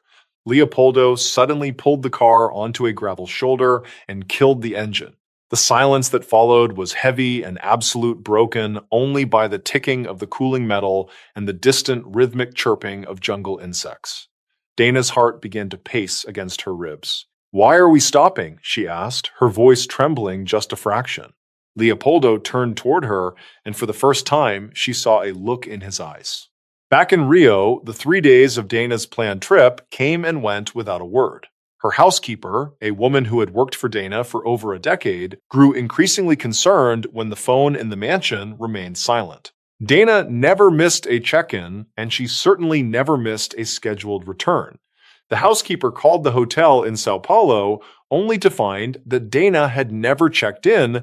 The room had stayed empty, and the reservation had been canceled by a man claiming to be her personal assistant. A week later, the mystery took a terrifying and public turn. Leopoldo Heitor walked into one of Rio's largest banks and presented a series of handwritten documents. The papers were signed by Dana de Tefe and granted Leopoldo full power of attorney over her entire fortune. He began the process of transferring millions of dollars and several luxury properties into his own name. To the bank officials, the signatures looked genuine, but the timing was impossible. The documents were dated July 1st, 2 days after Dana had vanished. The police were finally called, and the investigation into the socialite's disappearance became a national obsession. Detectives brought Leopoldo in for questioning, but he was a master of the legal system. He calmly explained that Dana had simply decided to leave her life behind. He claimed that she was tired of the social pressures of Rio and had asked him to liquidate her assets so she could live a secret, quiet life in Europe. He insisted that she had personally signed the documents in his presence before fleeing. The detectives didn't buy a word of it. They obtained a warrant to search Leopoldo's car, and that's where they found the first physical clues. Despite a thorough cleaning, forensic teams found microscopic traces of blood embedded in the rear floorboards. They also found a small broken piece of a gold earring that matched a pair Dana had been wearing on the morning she left. It was a visceral, chilling discovery that suggested the car had been the site of a violent struggle on that dark stretch of highway near Miguel Pereira. But Leopoldo remained unshakable. He challenged the police to produce a body, knowing full well that under Brazilian law at the time, it was nearly impossible to secure a murder conviction without a corpse, the principle of corpus delicti. He mocked the prosecutors, claiming that Dana was probably laughing at them from a beach in the south of France. The tension in the city reached a breaking point as the public watched a brilliant, manipulative, legal mind weaponize the very laws meant to protect the innocent. For the next several years, the case moved through the Brazilian courts like a slow-motion wreck. Detectives searched the woods along the Rio Santos highway for months using dogs and ground-penetrating radar, but the jungle was too vast and the earth too soft. They found several suspicious sites where the soil had been disturbed, but they yielded nothing but old animal bones. There were rumors that Leopoldo had used industrial chemicals to dissolve the body, or that he had buried her in a location that was now under a new concrete building. The suspense of the trial was defined by the absence of the victim. Dana's high society friends were called to testify, and they all painted a picture of a woman who loved her life in Rio and would never have walked away from her mansion and her friends. The prosecution presented the forensic evidence from the car and the suspicious timing of the documents, arguing that Leopoldo had executed a cold-blooded plan to steal a fortune, but without a body, the defense maintained a wall of absolute legal denial. The wrong detail that finally broke the case was a small mistake Leopoldo made in one of the forged documents. He had referenced a bank account that hadn't even been opened until after the date the paper was supposedly signed. This proved that the documents were fraudulent, which allowed the court to freeze the assets. In a landmark ruling in 1974, despite the absence of a body, Leopoldo Heitor was convicted of the murder of Dana de Tefe. It was a victory for justice, but a hollow one for those who loved her. Leopoldo was sentenced to a long prison term, but he continued to file appeals for decades, maintaining his innocence and even writing a book about the injustice of his conviction. He died years later without ever revealing the location of Dana's remains. To this day, the socialite's grave remains empty. She became a ghost of the legal system, a woman whose life was stolen not by a blade, but by a series of signatures in a dark car on a lonely road. Her story is a haunting reminder that power can be a mask for a predator. Today, the mansion in Leblon has been sold and renovated several times, its marble floors polished by new families who have no idea about the woman who once lived there. The case remains a foundational study in Latin American law, proving that truth can eventually prevail even when the physical evidence is hidden by the earth. But for the people who still remember the 1970s in Rio, the image of Dana stepping into that dark sedan remains the final agonizing snapshot of a life that vanished into a legal void. The mystery of Dana de Tefe is a chilling testament to the fact that you don't need a witness to prove a crime when the logic of the aftermath points to a single dark conclusion. She was a woman of status and wealth who was erased by the very person she trusted to protect her. While Brazil grappled with the legal ghost of a socialite across the world in Uganda, a different kind of erasure was taking place. In that case, the law wasn't being manipulated, it was being physically dragged out of its own sanctuary. In the high-ceilinged courtrooms of Kampala, the danger didn't hide behind fraudulent documents or coastal highways.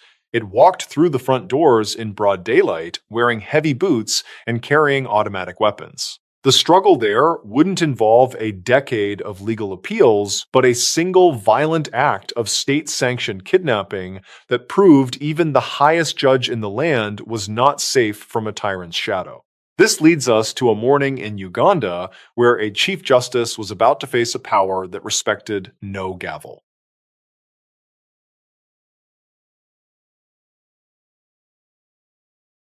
At 11 in the morning on September 21st, 1972, inside the grand high-ceilinged chambers of the High Court in Kampala, Uganda, a 50-year-old man named Benedicto Kiwanuka was sitting at his massive mahogany desk.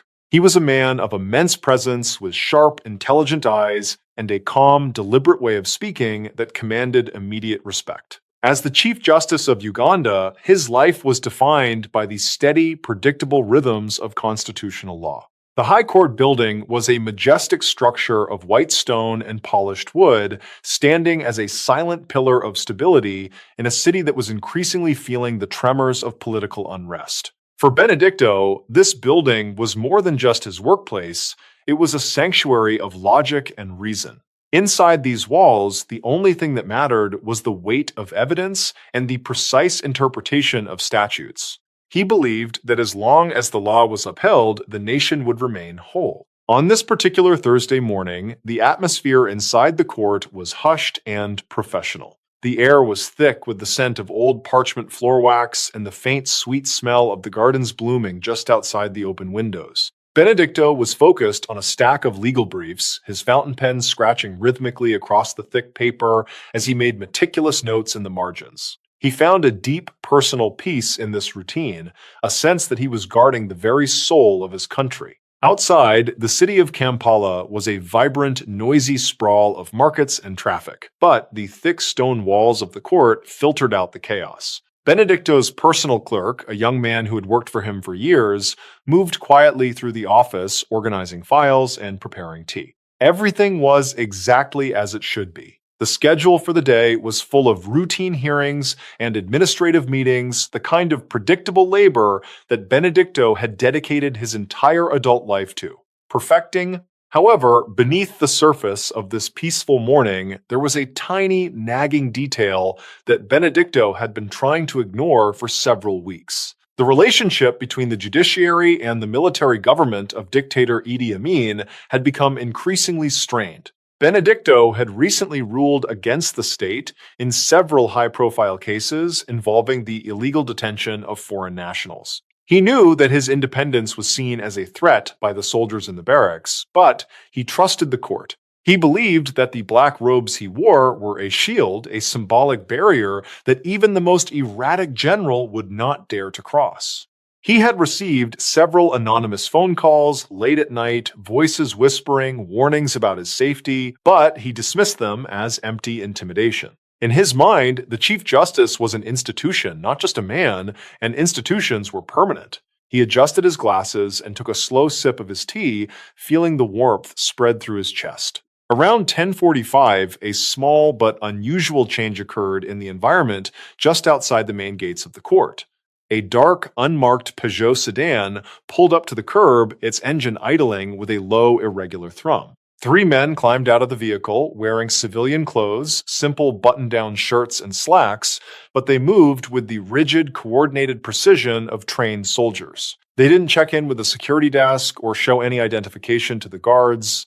The guards at the gate, usually so quick to challenge any unauthorized visitor, suddenly found a reason to look at their clipboards or adjust their caps. They didn't move to block the entrance. The three men walked through the arched stone doorway and into the main marble hallway of the High Court.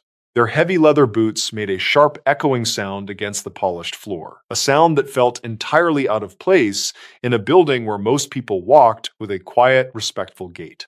Inside his chambers, Benedicto heard the sound of those boots. It was a rhythmic, aggressive thud that seemed to be getting louder with every passing second. He stopped writing his pen, hovering just an inch above the paper. His heart gave a single, heavy thud against his ribs, and he felt a sudden, cold prickle of sweat break out along his hairline. He looked toward the heavy oak door of his office, waiting for the familiar soft knock of his clerk, but the sound didn't come. Instead, the door was thrown open with such violence that the brass handle slammed into the plaster wall, leaving a jagged white scar. The three men stepped into the room, their faces expressionless and their eyes hidden behind dark sunglasses. They didn't offer a greeting or a legal warrant. One of them walked directly to Benedicto's desk and placed a hand on the mahogany surface, his fingers tapping a restless, impatient beat. "Chief Justice, you are coming with us," the man said. The voice was flat and cold, devoid of any emotion or respect for the office. Benedicto stood up slowly, his legs feeling strangely heavy and numb. He tried to maintain his dignity, straightening his tie and looking the man directly in the eyes. "On whose authority?" he asked, his voice steady despite the way his hands were beginning to shake beneath the desk. The man didn't answer. He simply reached out and grabbed Benedicto by the arm, his grip like a vice made of iron. The struggle was brief and heartbreakingly one-sided. The other two men moved in, grabbing the Chief Justice by his robes and his belt, dragging him toward the door. Benedicto's fountain pen fell from the desk and rolled across the floor, leaving a long blue streak of ink on the rug. His clerk stood frozen in the corner of the room, his face a mask of pure, wide-eyed terror as he watched his mentor being handled like a common criminal in the very place he was sworn to protect. As they dragged him through the marble hallway, Benedicto tried to call out to the lawyers and judges who were standing in the corridors. "Help me!" he shouted, his voice echoing off the high stone arches. But the people who had looked up to him for years simply turned their heads away. They stared at the floor or slipped into nearby offices, their faces pale with the realization that the rule of law had just been executed in broad daylight. The sanctuary had been breached. The men forced Benedicto into the back of the waiting Peugeot. As the door slammed shut, the sound was as final as a gavel hitting a block of wood. The car sped away from the curb, its tires screeching against the asphalt as it disappeared into the morning traffic of Kampala. The guards at the gate watched it go, then slowly returned to their posts, acting as if nothing unusual had happened. Inside the court, the silence that followed was heavy, suffocating, and absolute. Benedicto Kiwanuka was never seen again. He was taken to the notorious Makindi military barracks, a place where the sounds of screams were often drowned out by the noise of running truck engines. Reports from the few survivors of that night suggest that he was confronted by Idi Amin himself, who was enraged by the judge's refusal to bend the law to his will. Benedicto was reportedly executed within hours of his abduction, his body destroyed or buried in an unmarked forest grave. The erasure of the Chief Justice was a turning point in Ugandan history. It signaled to the world that under the regime of Idi Amin, no one, not even the highest judicial authority in the land, was safe from the whims of a tyrant. The High Court remained standing, its white stone walls as majestic as ever, but the soul of the building had been torn out. The law was no longer a shield, it was a ghost, a memory of a time when reason mattered more than the barrel of a gun. To this day, the exact location of Benedicto Kiwanuka's remains is a mystery. He became one of the most famous of the disappeared, a man whose life was snatched away in the middle of a sentence, in the middle of a routine morning. His empty desk and the blue ink stain on the rug served as a silent, haunting monument to the day the law lost its voice in Uganda. He had believed the sanctuary was permanent, but he learned too late that a temple is only as strong as the people. The image of the Chief Justice being dragged from his chambers remains the final, agonizing snapshot of a nation's constitutional collapse.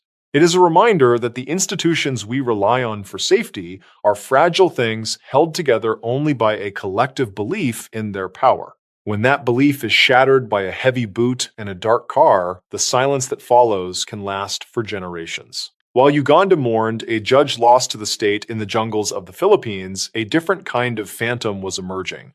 In that case, the danger wasn't an aggressive military force or a lawless dictator, but the terrifying power of a single man's commitment to a war that no longer existed. It would involve a soldier who had spent 30 years hiding in the shadows of the banana trees, refusing to accept that the world had moved on without him. The struggle there wouldn't be about law or justice, but about the absolute haunting strength of a mind that had built its own reality out of silence and survival. This bridge leads us from the high-stakes political terror of Kampala to the humid, rustling silence of Lubang Island, where a young traveler was about to discover a man who looked like a ghost from a different era. The sound of a falling gavel in Africa finds a strange rhythmic echo in the click of a pristine rifle bolt in the Philippine jungle. It is a story of a different kind of sanctuary, one built of isolation, discipline, and a war that refused to end even after the rest of the world had found peace.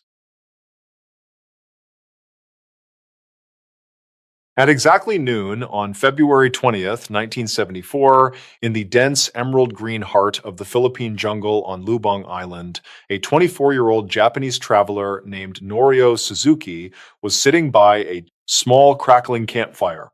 He was a curious, adventurous young man who had recently dropped out of college to travel the world with a very specific and somewhat eccentric checklist. He told his friends back in Japan that he was looking for three things: Lieutenant Onoda, a wild panda, and the abominable snowman, and that exactly. To most people in 1974, the idea of finding Hiru Onoda was a fool's errand. Onoda was a Japanese intelligence officer who had been sent to the island in 1944 with orders to stay behind and conduct guerrilla warfare against the Allied forces. The war had ended nearly 30 years ago, but Onoda had never come home. Most assumed he was a ghost, a myth, or simply a man who had long since perished in the unforgiving tropical terrain. But for Norio, the mystery of the soldier who refused to surrender was a siren song he couldn't ignore. The jungle around Norio was a wall of deep, vibrant green, filled with the constant, rhythmic buzzing of insects and the distant melodic calls of tropical birds. He felt a strange sense of peace in this isolated place, far away from the neon lights and crowded subways of Tokyo.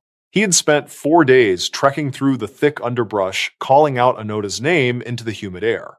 He had been told by the local villagers that a phantom lived in these hills, a man who moved like a shadow and left no footprints, but he hadn't seen a single sign of human life. As he reached for a piece of fruit he had gathered earlier, a very small and very subtle change occurred in the environment just behind him. The birds in the immediate canopy suddenly went silent, and the wind, which had been rustling the banana leaves, died down to a complete standstill. Norio felt a sudden cold prickle of unease on the back of his neck, the kind of primal instinct that tells you that you are no longer the only predator in the area. He didn't turn around immediately.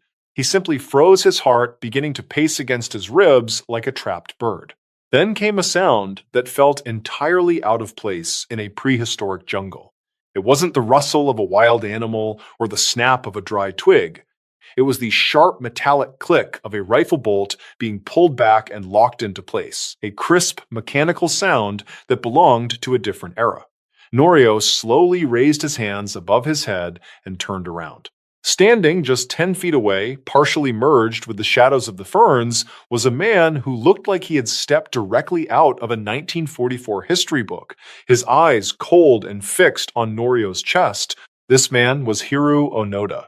He was emaciated, his skin pulled tight over his cheekbones, but he stood with a rigid military posture that 30 years of isolation had not been able to break.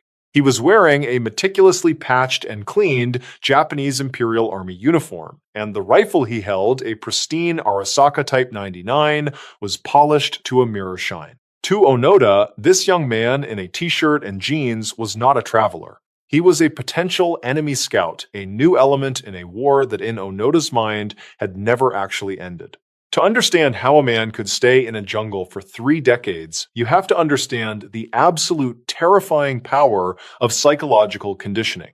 In December of 1944, Onoda's commanding officer had given him a very specific set of orders. You are absolutely forbidden to die by your own hand. It may take 3 years, it may take 5, but whatever happens will come back for you. Until then, as long as you have one soldier, you are to continue to lead them. Onoda was a man of his word, and he took those orders as a sacred eternal vow. For the first few years after the war ended in 1945, Onoda wasn't alone. He had 3 other soldiers with him, and together they waged a small, lethal guerrilla campaign against the local farmers and the occasional police patrol. They believed they were protecting the island for the inevitable return of the Japanese fleet. When they found airdropped leaflets and newspapers announcing that Japan had surrendered, they didn't feel relief. Instead, they felt a deep, cynical suspicion. They examined the paper and the ink, convinced it was an elaborate American hoax. They told themselves that the Japanese government would never surrender, and therefore any evidence to the contrary must be a psychological operation designed to lure them out of the hills. When they found letters from their own families and photos of their siblings, they looked at the wrong details, a change in a sister's hairstyle or a brand of clothing they didn't recognize, and concluded that the enemy had hired actors to impersonate their loved ones. They retreated further into the mountains, living in a fortress built of cognitive bias and absolute discipline. One by one, Onoda's companions were lost.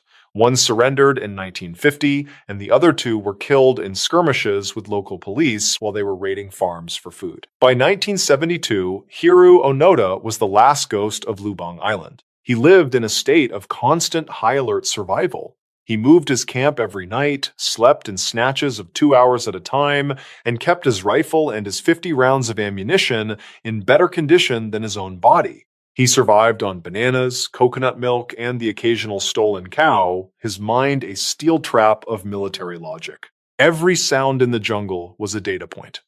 The hum of a distant airplane wasn't a commercial flight, it was a reconnaissance mission. The sound of a chainsaw in the valley wasn't a logger, it was the enemy building a base. Onoda had constructed a complete alternate reality where the world was still locked in a global conflict, and he was the sole defender of a tiny forgotten front. He felt a sense of purpose that gave him the strength to endure the monsoon rains, the sweltering heat, and the crushing loneliness that would have broken any other man. When he finally confronted Norio Suzuki in that jungle clearing, Onoda was prepared to fire. But Norio did something that the search parties and the military groups had never done. He didn't try to capture Onoda or force him to surrender. He simply sat down and began to talk. He told Onoda about modern Japan, about the skyscrapers, the televisions, and the peace that had lasted for 30 years. He spoke with a gentleness and a sincerity that finally, for the first time in 3 decades, caused a small crack to appear in the soldier's psychological armor. Norio spent the night with Onoda, the 2 men sitting by the fire as the jungle breathed around them. Onoda listened to the stories of a world he didn't recognize, his fingers still tracing the cold steel of his rifle. He began to realize that this young man knew things about his family that an enemy scout could not possibly know. But even then, the discipline was too strong. Onoda told Norio that he could not surrender. He said that he was a soldier under orders, and until his commanding officer personally told him to stop, he would stay on that island until he died. The wrong detail in Onoda's life was that he was waiting for a man who had long since become a civilian. Norio returned to Japan and tracked down Onoda's original commander, Major Taniguchi, who was now a quiet old man running a neighborhood bookstore. They flew back to Lubang Island together, and on March 9th, 1974, they hiked into the hills. The Major was wearing his old military coat, looking like a relic from a forgotten century. He stood in a small clearing and read a formal order to Onoda, relieving him of all military duties and responsibilities. The climax of the story is a moment of profound, quiet tragedy. Onoda stood perfectly still as the words washed over him. He realized in that heartbeat that the last 30 years of his life, the hunger, the killing, the constant fear, and the absolute isolation had been for a war that had been over before he was even 25. He didn't scream or rage. He simply reached out and handed his pristine samurai sword to the Major, his eyes filling with tears that he had not allowed himself to shed since 1944. He saluted one last time and walked out of the trees. The transition from the jungle to the modern world was a second, slower kind of trauma. Onoda returned to Japan as a national hero, but he found the country unrecognizable. The values of duty, honor, and sacrifice that he had lived by had been replaced by consumerism and a fast-paced urban lifestyle that made him feel like an alien. He eventually moved to Brazil to start a ranch, seeking the quiet and the space of the frontier, before finally returning to Japan to open a school for children, teaching them the survival skills that had kept him alive in the shadows of Lubang. The story of Hiro Onoda is a haunting psychological profile of extreme dedication and the terrifying power of the human mind to create its own reality. He was a man who lived as a phantom for 30 years, a soldier who had spent the prime of his life protecting a landscape that no one wanted to take. His life serves as a visceral reminder that the wars we fight inside our own heads are often far more dangerous than the ones fought with guns. He had survived the jungle, but he would always carry the silence of those 30 years within him, a ghost who finally came home. The image of Onoda polishing his rifle in the moonlight, unaware that the world had found peace decades ago, remains the final haunting snapshot of a life that was interrupted by a sacred vow. He was a man of the past who had been forced to live in a future he didn't want, a soldier who had won every battle except the one against time. His story concludes our journey through the 1970s, a decade where the lines between reality and mystery were often as thin as the veil of the tropical jungle, leaving us with a chill that doesn't go away once the fire dies. Down. These 12 stories, from the frozen peaks of the Andes to the silent olive groves of Italy and the humid streets of Singapore, remind us that the world is a fragile, unpredictable place. We live our lives in routines and safe spaces, believing that the ground is solid and the law is a shield, but as we've seen, the shadows are always watching, waiting for a single moment of vulnerability. The mysteries we've explored tonight are the echoes of lives that were suddenly and violently changed, leaving behind a trail of questions that still haunt the corners of our collective memory. As you prepare to turn off your lights and head to bed, take a moment to look around your own sanctuary. Check the locks on your doors one more time. Make sure your windows are latched tight. Listen to the silence of your house and wonder if there is a sound that doesn't quite belong, or a shadow in the corner that wasn't there before. The world is full of strange, dark, and mysterious things, and sometimes the only difference between a normal night and a story like the ones you've heard tonight is a single 4-minute window of time. Stay safe out there.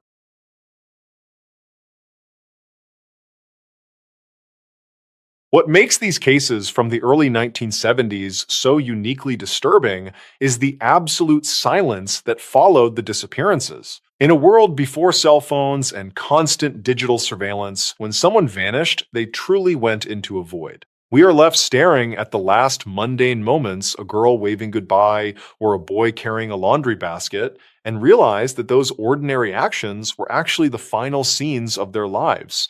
There is a visceral kind of fear that comes from the physical objects left behind in these mysteries.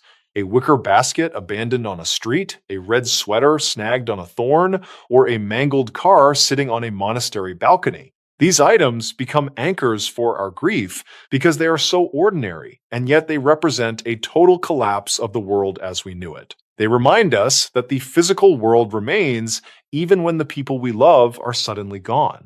These events reflect a society that was beginning to lose its collective sense of security during a period of massive transition. We see a world where the monsters were no longer just distant figures in headlines, but people hiding in olive groves or standing in the hallways of high courts. These stories show us that no amount of status or routine can truly insulate us from a world that is occasionally chaotic and cruel.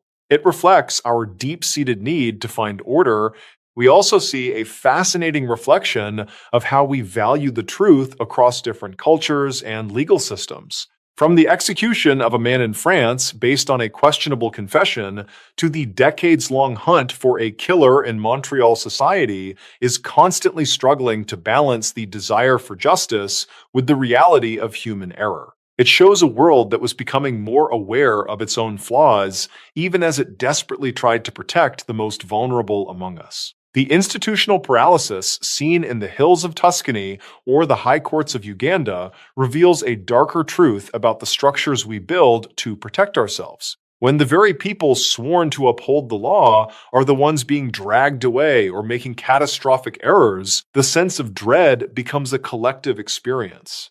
It reflects the realization that we are often at the mercy of systems that are just as fragile and fallible as the individuals who run them. There is also a profound reflection on the nature of isolation, whether it is the physical isolation of a glacier in the Andes or the psychological isolation of a soldier in the Philippine jungle. These stories show us that the human mind can adapt to almost anything, creating its own reality just to survive. It reflects our incredible capacity for resilience, but also warns us about how easily we can lose touch with the world if we are left alone for too long. The lasting message of these cases is found in the incredible endurance of the human spirit and the relentless persistence of the truth. Even after 72 days in the freezing Andes or 48 years of silence in a Canadian cold case, the human drive to survive and to find answers never truly flickers out. These stories remind us that while we are fragile creatures, our voices and our names have a way of outliving the darkness that tries to erase them. As we look back from the present, there is a sense of hope that did not exist when these crimes first occurred. The fact that we can now use a single drop of blood to reconstruct a family tree and find a killer 4 decades later changes the narrative from one of total loss to one of eventual resolution. It tells us that time does not have to be an enemy of justice. The truth is a patient thing waiting in the cold and the dark for the technology to finally catch up. Ultimately, we are left with the understanding that every life is connected by a very thin thread to the world around us. We must appreciate the quiet, boring moments of our routines because those are the very things that define a life of peace. The cases of the 1970s serve as a permanent lighthouse, warning us about the shadows, while also celebrating the bravery of those who continue to look for the light. We tell these stories so the missing are not forgotten. We must also confront the reality that for some families, the closure never comes. The empty grave of a socialite in Brazil or the unconfirmed sighting of a boy in a foreign city represents a specific kind of enduring pain that has no expiration date. These stories teach us about empathy and the importance of remembering those who have been lost to the silence. It is a reminder to hold on to the people we love and to never take a simple walk to the store for granted. As you move back into your own life, carry the lessons of these ghosts with you. Let the strength of the survivors inspire you and let the mysteries of the lost keep you vigilant. We tell these stories not to glorify the darkness, but to honor the light that was taken too soon. The past is never truly dead as long as there is someone left to listen to its echoes. Take a breath, appreciate the safety of your own room, and remember that every story deserves to be finished.